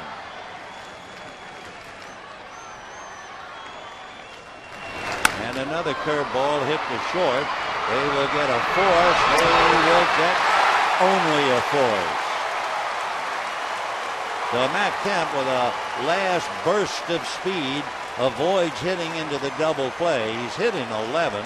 Terry Collins will come out, argue with Greg Gibson, but no chance. Jonathan Neese is upset. He thought he had the double play. So Kemp hits into the force. That takes Ethier off the bases. It advances Carroll. And of course with Kemp, and remember we told you they just don't run on Jonathan Neese. And Kemp represents the possible tying run. So we have a little battle inside the battle with Neese and Kemp, and all the while Juan Uribe at the plate. 4-2 in favor of the Mets. 1 out. Fastball, ball 1.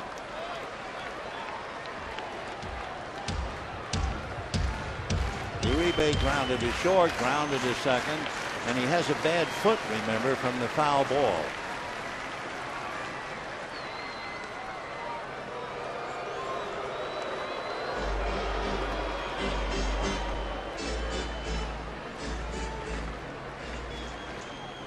Jonathan Neese has made 82 pitches right now. Remember, in his career, he has only given up 3 stolen bases, and the opposition has been caught 6 of 9. Those 3 stolen bases are the only 3 Neese has given up in his young career. Fastball and a fly ball into left center. Bay will catch it. Tagging up and coming to the plate to score is Carroll. And the Dodgers inch a little bit closer. It's now 4-3 New York. And Uribe picks up an RBI. First baseman, number 7, James Loney. So Uribe has 2 runs batted in. The runs in the inning scored by Furcal and Carroll. Now you have Matt Kemp out there with 2 down. James Loney struck out, fly to left. But now suddenly with Matt Kemp representing the tying run, is he thinking? Yep, there he goes. The pitch is off speed. The throw, he has stolen it. Well, that is only the 4th stolen base against Jonathan Neese, as Kemp just outruns the throw. A high throw by Tolley. Had it been down around the bag, might have been different. So for Matt Kemp, he has now stolen 25 out of 28. And Kemp starts to go towards third. No one covering, so no throw. 2-0 the count to Loney. Remember, on deck, Eugenio Velez.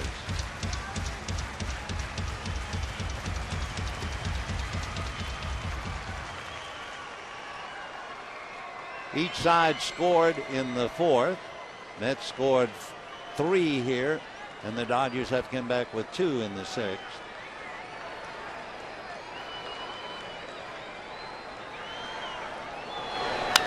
Fouled off, 2-1. Pretty good fastball, right around 90. When the Mets come up in the 7th inning, they'll have the top of their order, Pagan, Turner, and Beltran. So Matt Kemp carrying the mail out there, the tying run. 4-3 Mets in the 6th. 2 out.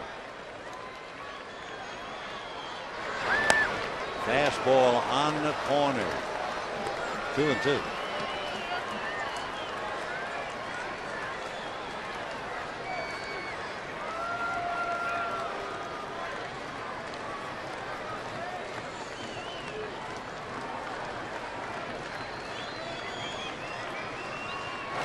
Slow breaking ball, but it's off the plate.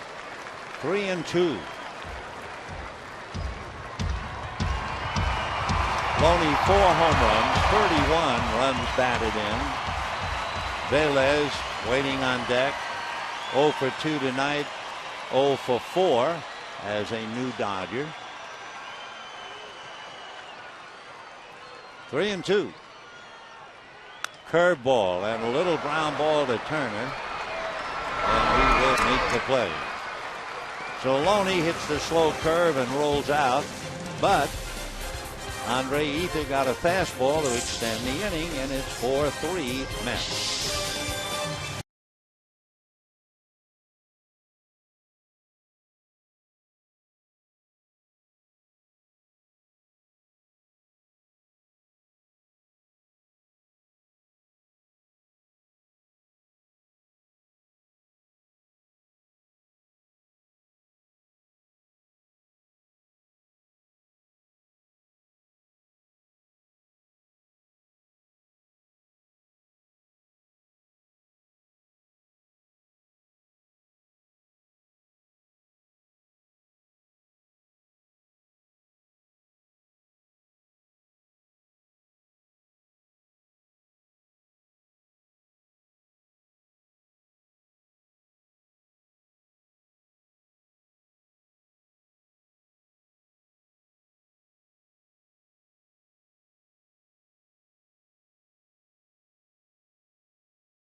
Buy El Pollo Loco.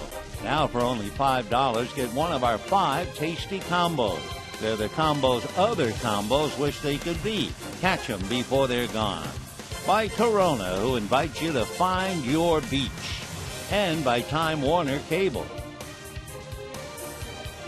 4-3 in favor of the Mets as we move to the 7th inning. Dodgers make a change. Hiroki Kuroda, after making 93 pitches, will give way to the left-hander Scott Elbert. Elbert appeared briefly in the first game of the series. He worked 2/3 of an inning and made 9 pitches, and now he's on the scene to work the 7th inning. Meanwhile, Jonathan Neese struggled through the 6th, wound up making 90 pitches, and of course the Mets, no doubt, will go to bed tonight thinking that Matt Kemp had hit into the double play. Certainly Jonathan Neese would feel that way, but he is leading by a run, and we go to the 7th. Angel Pagan flied to left, rounded out twice, and ball 1. Pagan hitting .254.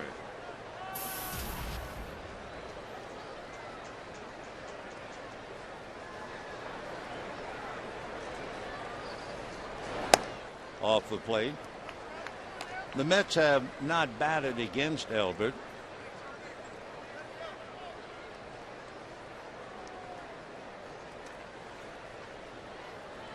Pagan 2 home runs. And that's a strike. 2-1.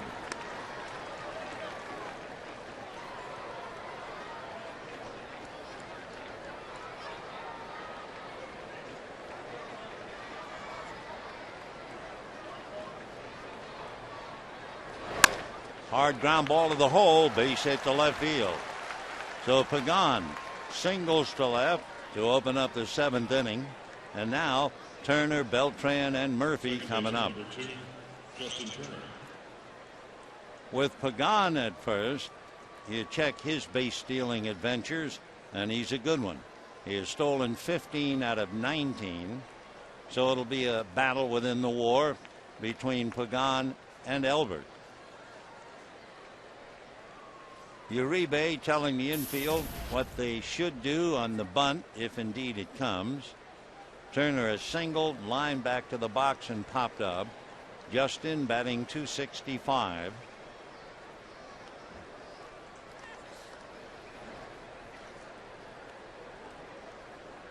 Turner has one sacrifice, bunting.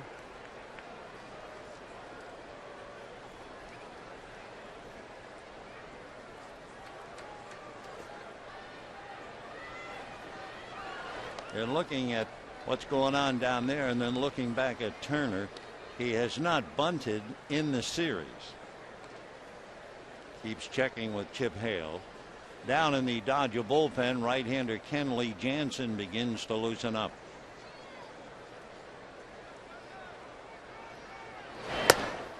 And ball 1. 4 runs, 9 hits for the Mets. 3 runs, 5 hits for the Dodgers. Kuroda allowed 4 runs, 8 hits, 1 walk intentionally granted, 2 strikeouts.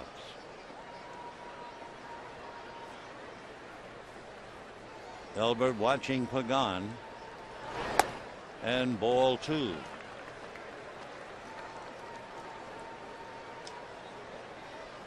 On deck, Carlos Beltran. Scott Elbert out of Joplin, Missouri. Lives in Seneca, Missouri now, but I'm sure he had a lot of friends victimized in Joplin.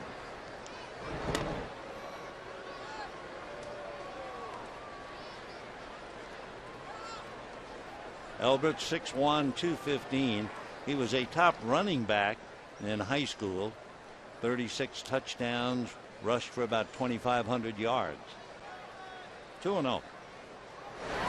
Fastball fought off. 91 and in a very good spot. 2-1 to Turner. Justin checking again with Chip Hale. Turner out of Long Beach. He's the boy who went to Cal State Fullerton. Pagan at first. Now let's see if they play hit and run. And Elbert thinking about it, keeping an eye on Pagan.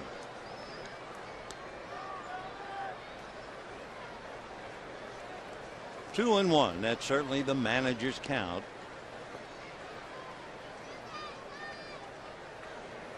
We'll watch Pagan. He's going. Hit and run, foul ball. 2-2 the count to Turner, who is 1 for 3. So Terry put it on, it figured.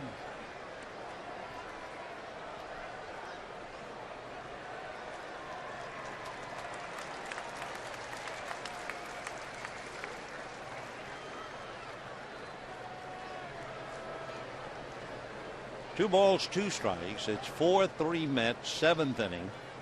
Nobody out. And a good curveball takes care of him. So Turner strikes out. We have 1 down, and the batter, Carlos Beltran. 15, Carlos Beltran. Up there and down there. Beltran struck out in the first inning and has doubled twice, leading off the innings, and scored each time. doubled in the fourth. Duda's double got him home. Doubled in the sixth. Wild pitch got him home.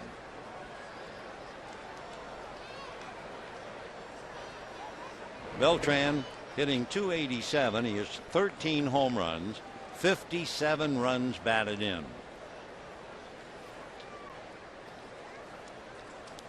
We told you that he swings at that 2-0 pitch, and he certainly did that tonight.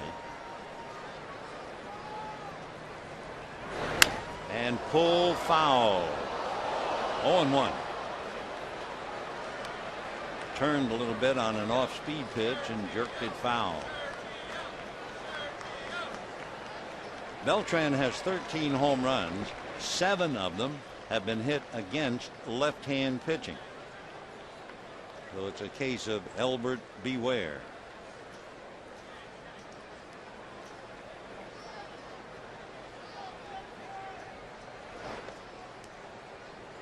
Boy, this certainly would be the art of Major League pitching. You have a wonderful runner, stolen 15 out of 19 in Pagan, and you have an all-star at the plate.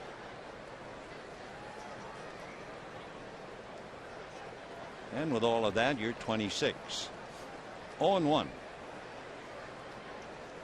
Pagan goes on a pitch out, and the throw is not there.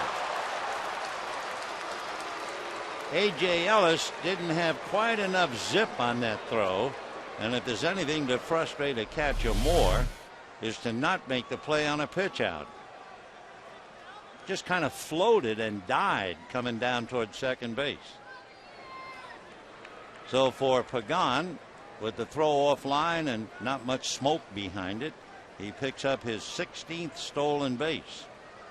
So 1-1 the count to Carlos Beltran. The outfield deep and dead straight away. 1-1. And you bluff at second, and a high fly ball to right center appears playable. Tagging up is Pagan. The catch by Kemp, the long throw by Matt, not in time. So Beltran's fly ball gets Pagan to third, and it's Daniel Murphy.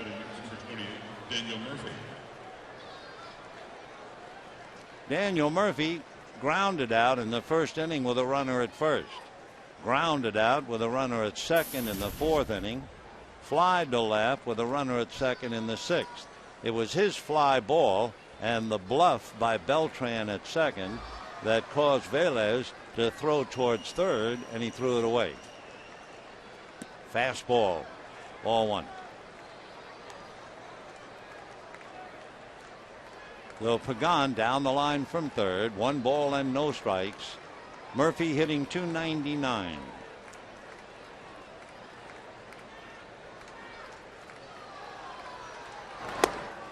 One and one.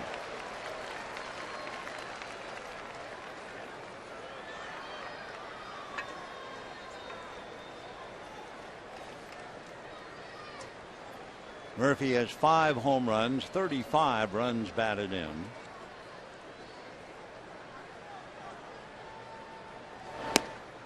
Little low, 2-1. In checking Elbert's work with a runner at third. He does not have a wild pitch. Pagan down the line from third, 4-3 Mets, 7th inning. 2-2.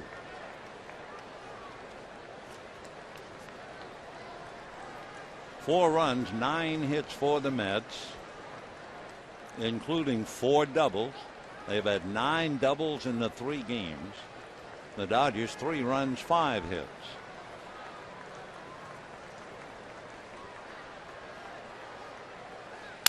And a broken bat, another one, and for call on the run takes care of Murphy.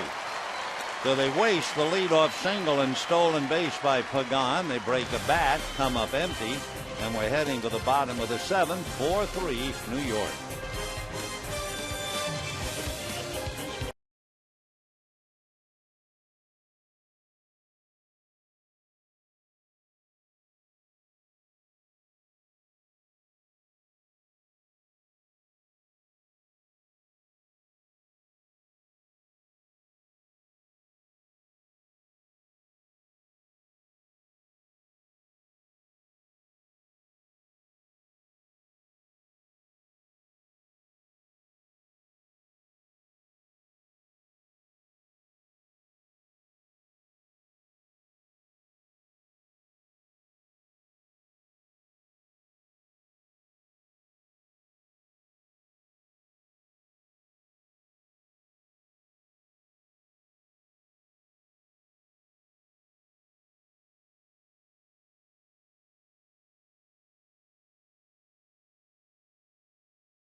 by Sit and Sleep. Save up to 50% with Sit and Sleep's independent sale. Sit and Sleep will beat anyone's advertised price, or your mattress is free. And by your Southern California Toyota dealers. Good ball game going. Bottom of the 7th inning. Mets leading 4-3. Jonathan Neese made 22 pitches, his most in any inning, has reached 90 pitches, and he'll be facing the bottom 3 of the lineup. That would be Velez, Ellis, and we'll see about a hitter for Scott Elbert. Velez struck out, grounded out, made one wild throw from left field that set up a run in the 6th inning. 0 for 4 as he begins his career as a Dodger.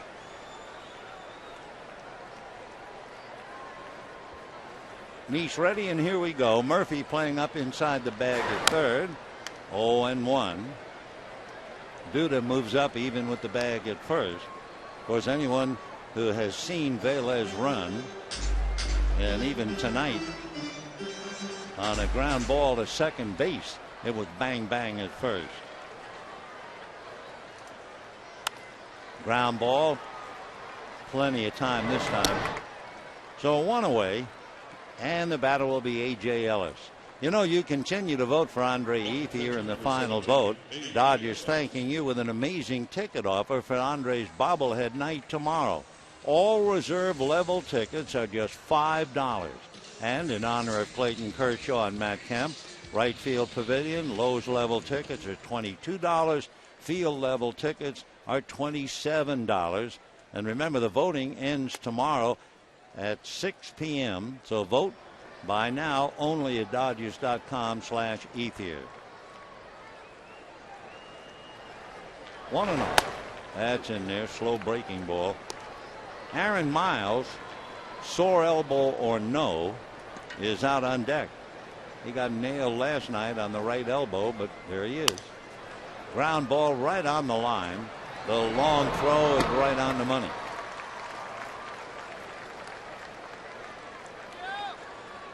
Two down, and now Miles has been called away. Marcus Thames comes out, and Thames will be the batter. Down in the bullpen, Mike McDougall loosening up. Attention, please. For the Dodgers, pinch hitting for Elbert. Number 33, Marcus Thames appeared as a pinch hitter last night and flied to left field. That was his only appearance so far in the series. Thames hitting .200, 2 home runs, 7 runs batted in. 4-3 Mets, and a strike. So Neese could use an easy inning, and he has only made 6 pitches, and he has 2 out. And a pop fly going out to get it is Tejada. So it was a 7-pitch inning for him on the heels of a 22-pitch 6. That's just what the doctor ordered. And at the end of 7, it's 4-3 Mets.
All-Star Game on the Fans Final Say vote.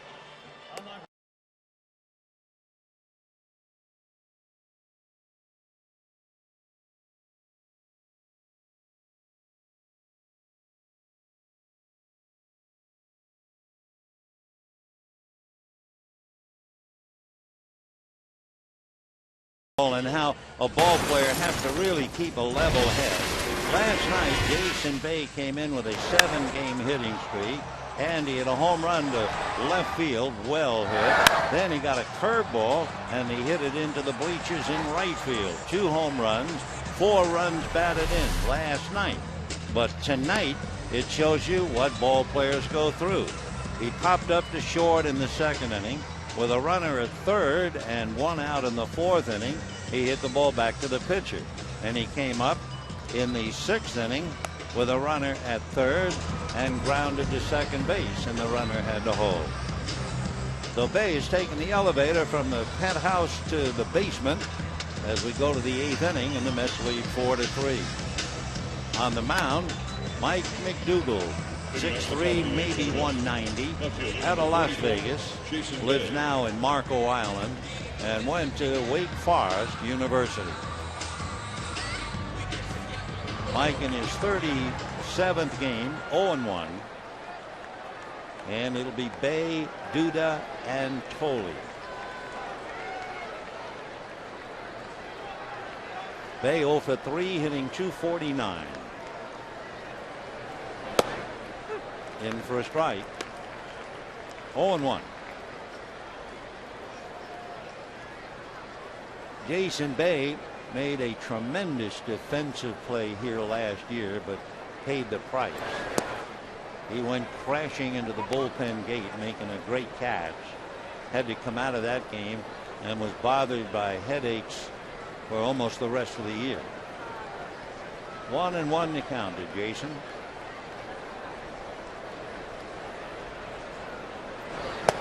Good fastball, 1-2. Jason Bay, when he was selected by the Expos out of Gonzaga University, was the 645th player selected.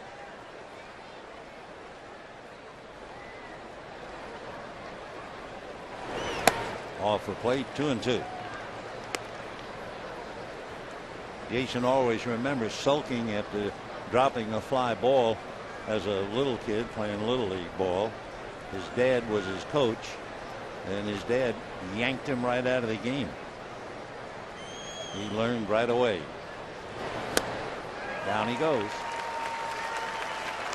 So Bay strikes out to go 0 for 4, and the batter will be Lucas Duda. That's one thing they're forever trying to remind young ball players. The ups and the downs. You don't get too high when you're successful. You don't allow yourself to get too down when things don't go your way, because you're not going to bat 1,000.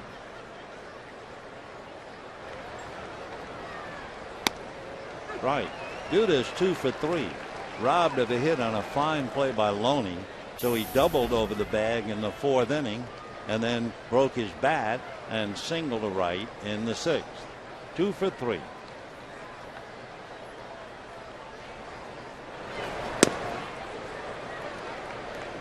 No knock on Duca, but the player that the Mets miss besides Jose Reyes and David Wright is Ike Davis.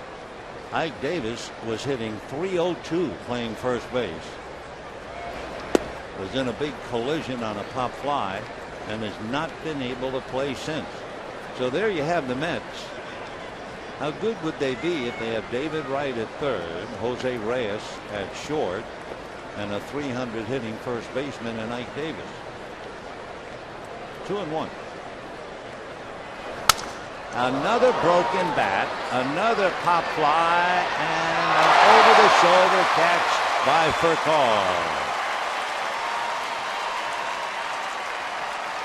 So Rafael goes out to get it. Nice play. 2 down. Catcher number 30, Josh Foley.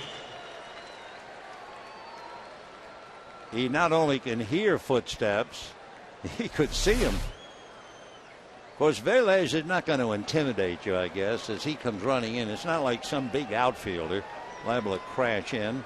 He's maybe 155, 160, but it would still hurt. So here's Tolley, single to right, walk, single to left, and a little ground ball. That'll be that. So a very quick inning for Mike McDougal, and we're heading to the bottom of the 8th. Mets 4, Dodgers 3.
He went 6, gave up 4, made 93 pitches.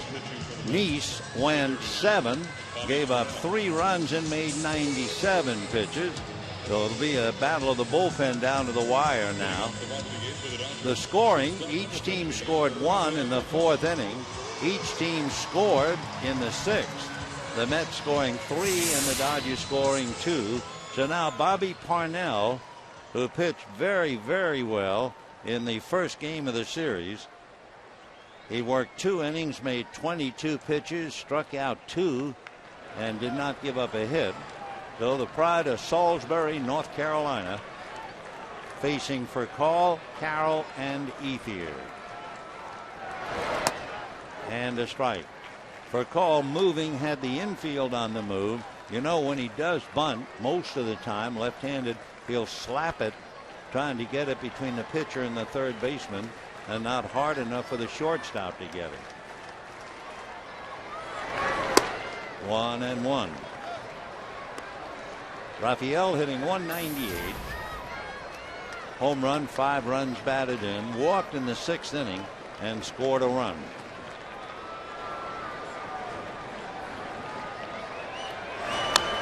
One and 2. Bobby Parnell, basically sinker slider. He has a changeup and a pretty good splitter. Tries to keep the ball down. Spent a lot of time watching Greg Maddux and John Smoltz. In North Carolina, you see a lot of Atlanta Braves games. And 90-mile-an-hour fastball. So for Call, unable to catch up to it, 1 away. Jamie Carroll is celebrating his 1,000th Major League game. Single to right, bunted for a base hit, single to right again. So Jamie celebrating now, looking for his 4th hit, and over that 1,000 career games, he's had 9 4-hit games.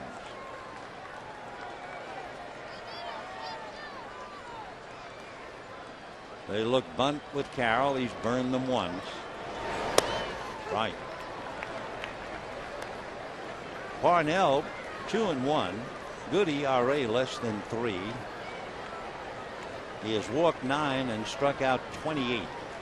So a little bit better than 3-1. Good fastball. That fastball registered at 97. Wow.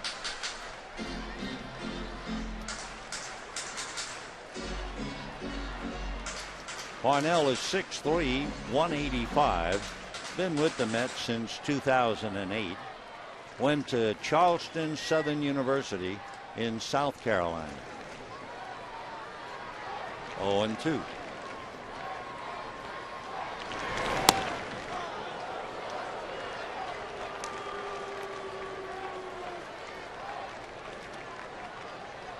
Parnell has allowed 2 earned runs in his last 18 innings. That's over 15 games plus tonight.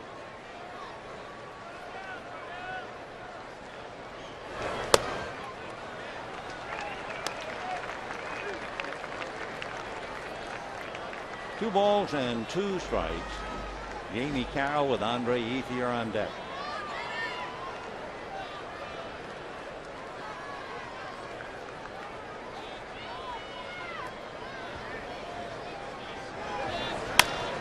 Pulled on the ground to Murphy. So they had him to play the other way. They were playing shallow and right. They had Pagan in shallow right center. But he got a ball to pull and tapped to third. So 2 down. And here's Andre Ethier. Ethier had struck out and hit into a force play when he came up in the 6th inning. And for Andre Ethier, he got just what the doctor asked for. And that was a fastball on the first pitch from Jonathan Neese. He stroked it into left field to drive in a run. 0-1. Andre hitting .317, 7 home runs, 42 runs batted in. If you're going to vote for him, do it by 1 o'clock tomorrow.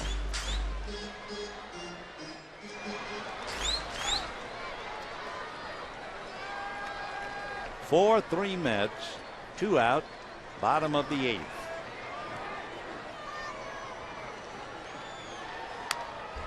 Oh, and 2. Boy, Parnell is really throwing hard. 97, 98.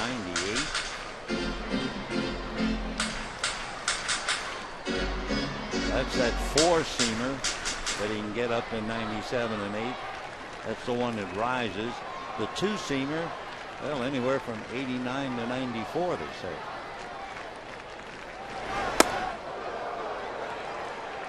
That was 97. Hello. 1-2. Parnell, 26 years old. He'd be 27 in September.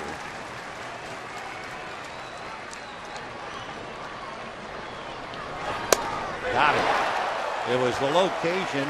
It was only 90, but it was at the outside part of the plate. So down goes Ethier, 2 strikeouts for Parnell, and at the end of 8, 4-3 New York.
They were 1-1 at the end of 4. It was 4-1 Mets in the top of the 6th inning.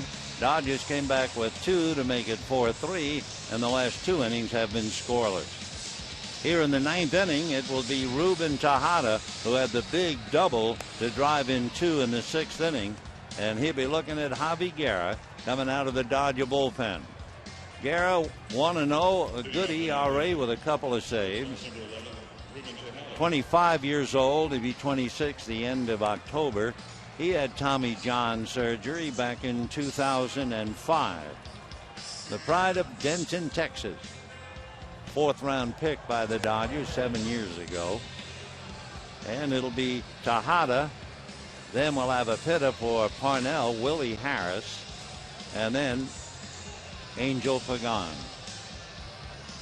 So Tejada had fly to center, hit into a force play, and his double in the 6th inning is now the biggest hit of the night.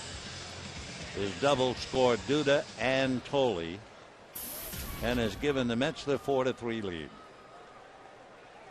Ruben hitting .268, 18 runs batted in, and has a fine job at shortstop in the absence of Jose Reyes.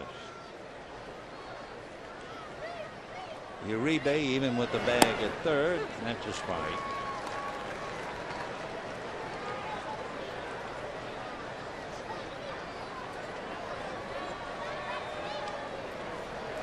Four runs, 9 hits for the Mets, 3 runs, 5 hits for the Dodgers. Over the top fastball, and that was 97. 1 ball and 1 strike. The starting pitchers are the pitchers of record. Nice to win, Kuroda to lose.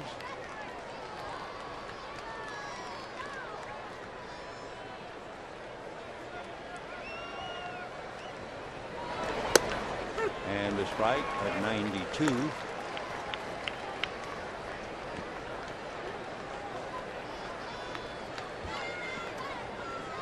(21 years old), Ruben Tejada, hitting .268.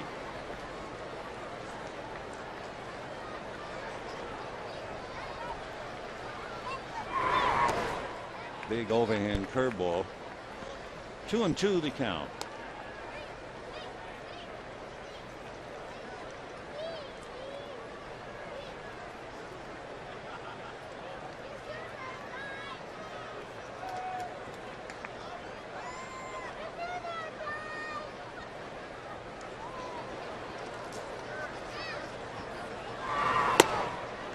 Ball 3.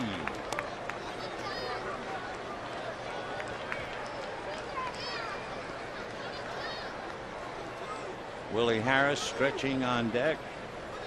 The kid from Cairo, Georgia. The home birthplace of Jackie Robinson. Ground ball to Uribe. 1 away.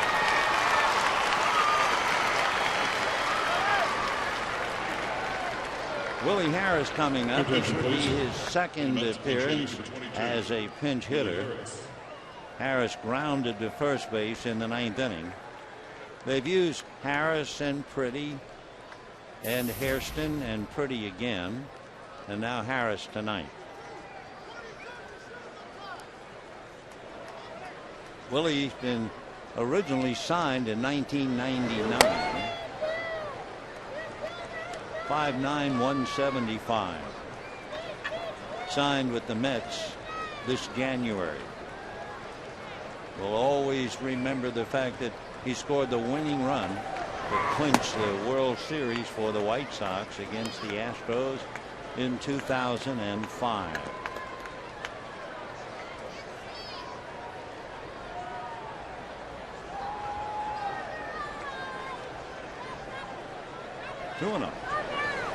And he strokes it into right center. Ethier can't cut it off. He has to go to the track, and it still gets away. And Harris will stop at second base. I don't think he was looking at Chip Hale. If he had been looking at Chip Hale, I think Chip wanted him to come to third, but at least he is at second. So there are the Mets again. 9 doubles. Fastball, and Willie was all over it. Ethier a sliding block, but then the ball got away. So Harris, had he been looking at his coach, would have kept on going. That's when he slows down. The ball gets away, but he has no way to recover now. So we'll just see how important that is. Harris doubles into the gap, and now Pagan and Turner trying to get him home.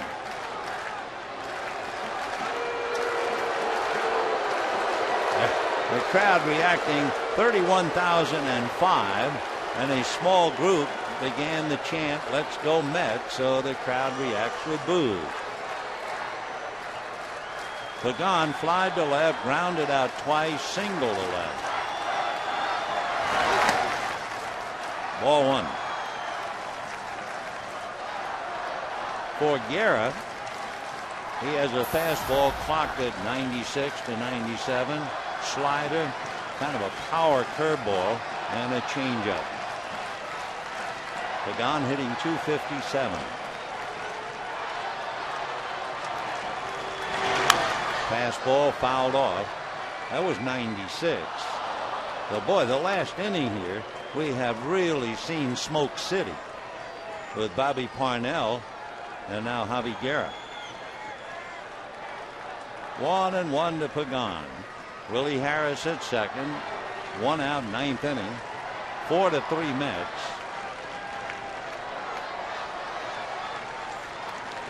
One ball and one strike. That's a big runner in Harris out there, because in the bottom of the 9th inning, Matt Kemp is leading off for the Dodgers.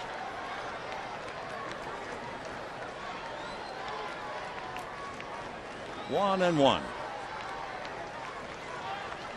And that's going to be hit into center. Here comes Kemp to make the diving catch. And Harris has to stay at second base. Big play by Matt.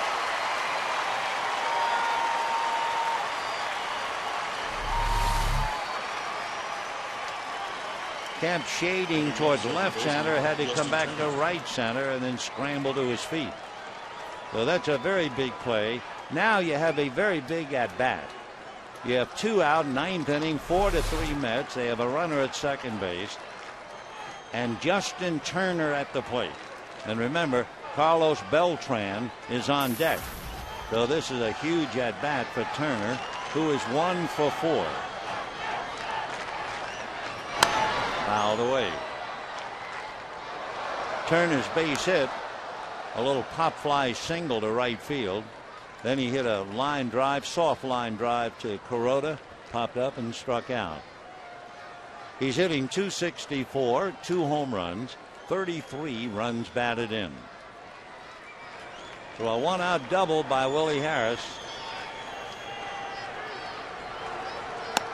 And again, remember, if Harris was watching, had he seen the ball squirt away from Andre Ethier, he would have been on third, and he then would have scored, and the ball hit by Pagan.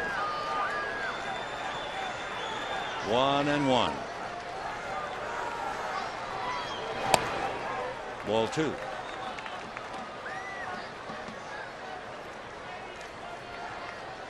Javi Guerra has not faced the Mets.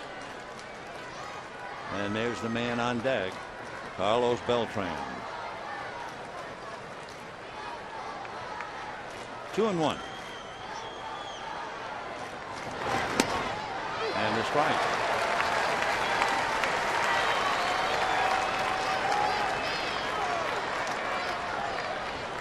Two and two to count to Justin Turner. Boy from Long Beach, Cal State Fullerton. And there's Willie Harris, still at second base. Fouled away.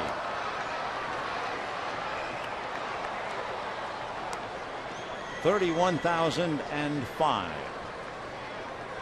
It will be G against Kershaw. Or maybe G against Wiz. But either way, hope you be out here with us tomorrow night.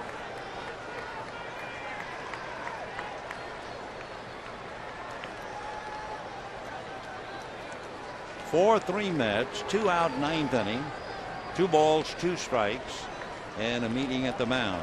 Ellis and Guerra, and Harris holding at second base.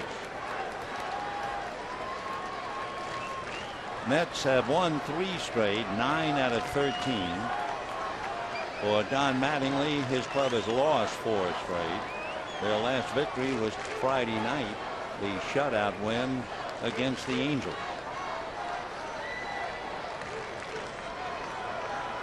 Two and two. And it's a drive base hit. So here comes Harris to score. That is a huge run. And it is 5-3 Mets. A clutch base hit for Justin Turner to drive in a big run.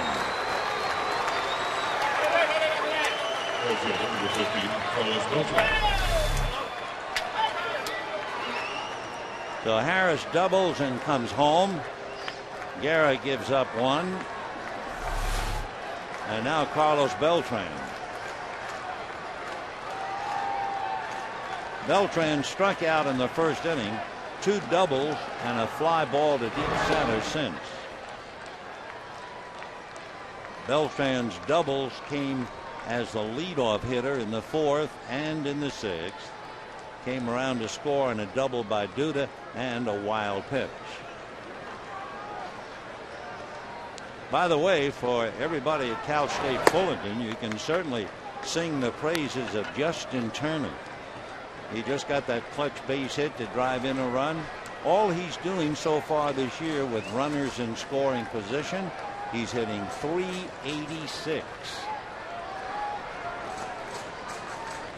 1-0. 1-1. So Tejada grounded out, but Harris doubled, and with 2 out, Turner singles him in. 5 runs, 11 hits for the Mets. 3 runs, 5 hits for the Dodgers.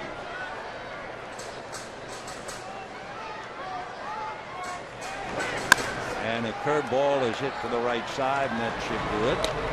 Okay, a big run.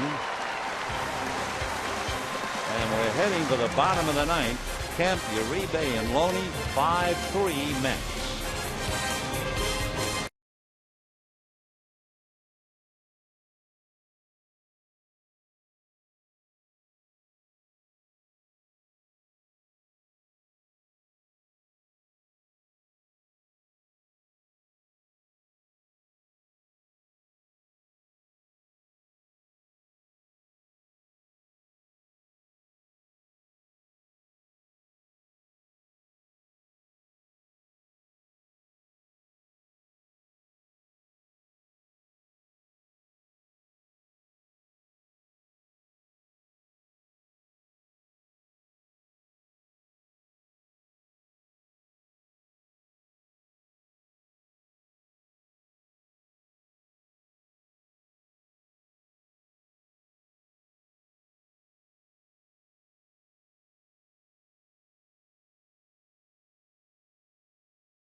In the 5th run, and certainly 2 things have prevailed in the 3 games. Number 1, the Mets have come up with the doubles. They've had 9 doubles.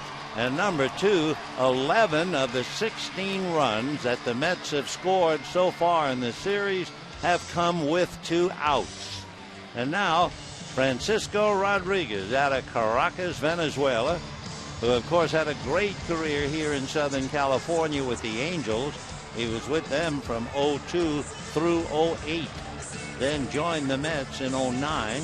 Went back to the Angels briefly in 10 and back to the Mets again. And here he is. The big thing, 21 saves out of 24 opportunities. 62 saves with the Angels. That was his greatest accomplishment in 08. He also had 47, 45. He's had a bunch. So here is Kemp, who can't hit a 2-run home run. And the Mets lead by 2. That's why that base hit was so important for Justin Turner. 0-1 the count.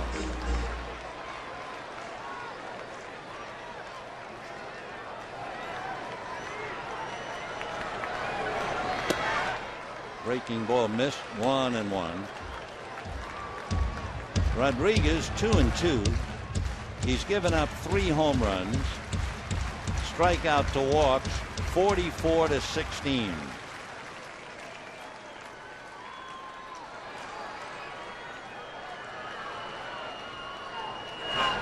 Off the plate. In 2002, Rodriguez became the youngest pitcher to win a World Series game. He was 20 years old when he beat the Giants. He became the second pitcher in Major League history to win 2 playoff games before the age of 21. Fastball, 2-2. Frankie is 29 years old. By the way, we said he was the second pitcher to win 2 playoff games before the age of 21. The other is watching him, Fernando Valenzuela.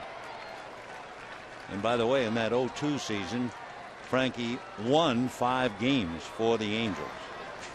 2-2.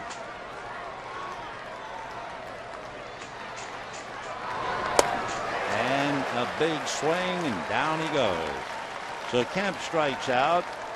That is the 3rd Dodger out of 4 batters to strike out. For Call and Ethier in the 8th, and now Matt opening up the 9th. Big swing, and he comes up empty.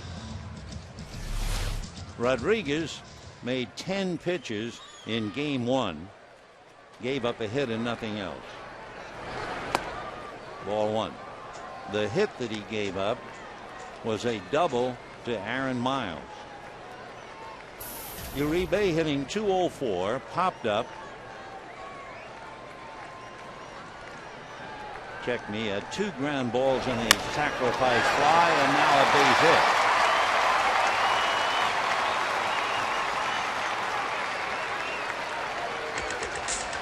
So Uribe with 1 out, singles, and James Loney coming up. Loney has struck out, flied to left, and grounded out.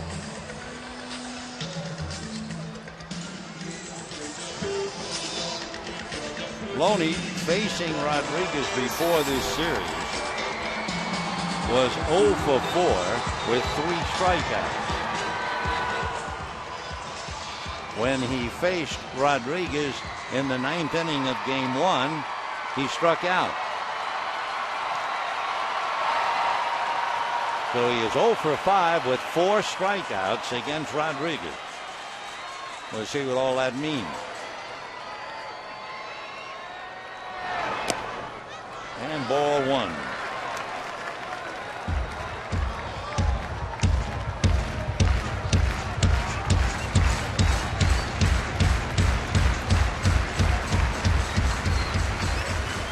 Three Mets, 1 out, bottom of the 9th.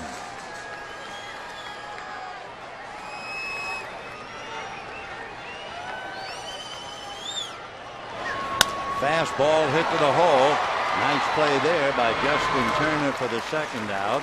On the play, Uribe goes to 2nd. So now, Eugenio Velez coming up with a runner at 2nd, 2 out in the 9th. 5-3 Mets. Mets trying to extend a 3-game winning streak to 4. Dodgers trying desperately to snap a 4-game losing streak.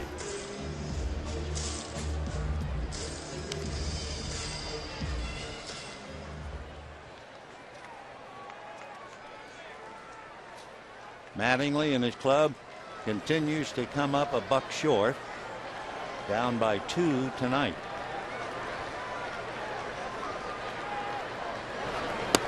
And ball 1.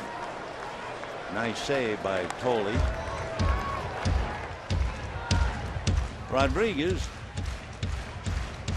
a slider, or at least it looks like a slider, but it's the way he throws his curveball. Good changeup. And a fastball that has been clocked to 99 in the dirt. 2-0. That was 90.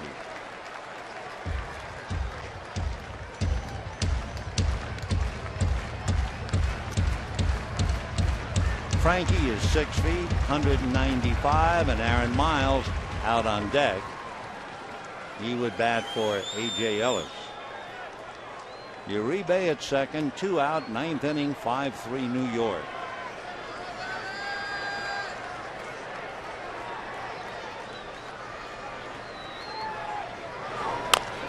Little roller and the tag by Rodriguez, and that's it. For the Dodgers in the 9th inning, no runs, 1 hit. And for the Mets and Jonathan Nice, he picks up the victory. Nice is 8-7. He made 97 pitches. Hiroki Kuroda, the loser, he is 6-10. Rodriguez certainly did not extend himself. He made 12 pitches in giving up 1 hit. For the Dodgers, just 3 runs, 6 hits, and 1 error, and a 5-game losing streak. Stay tuned for Dodgers Live coming up next. Good night, everybody.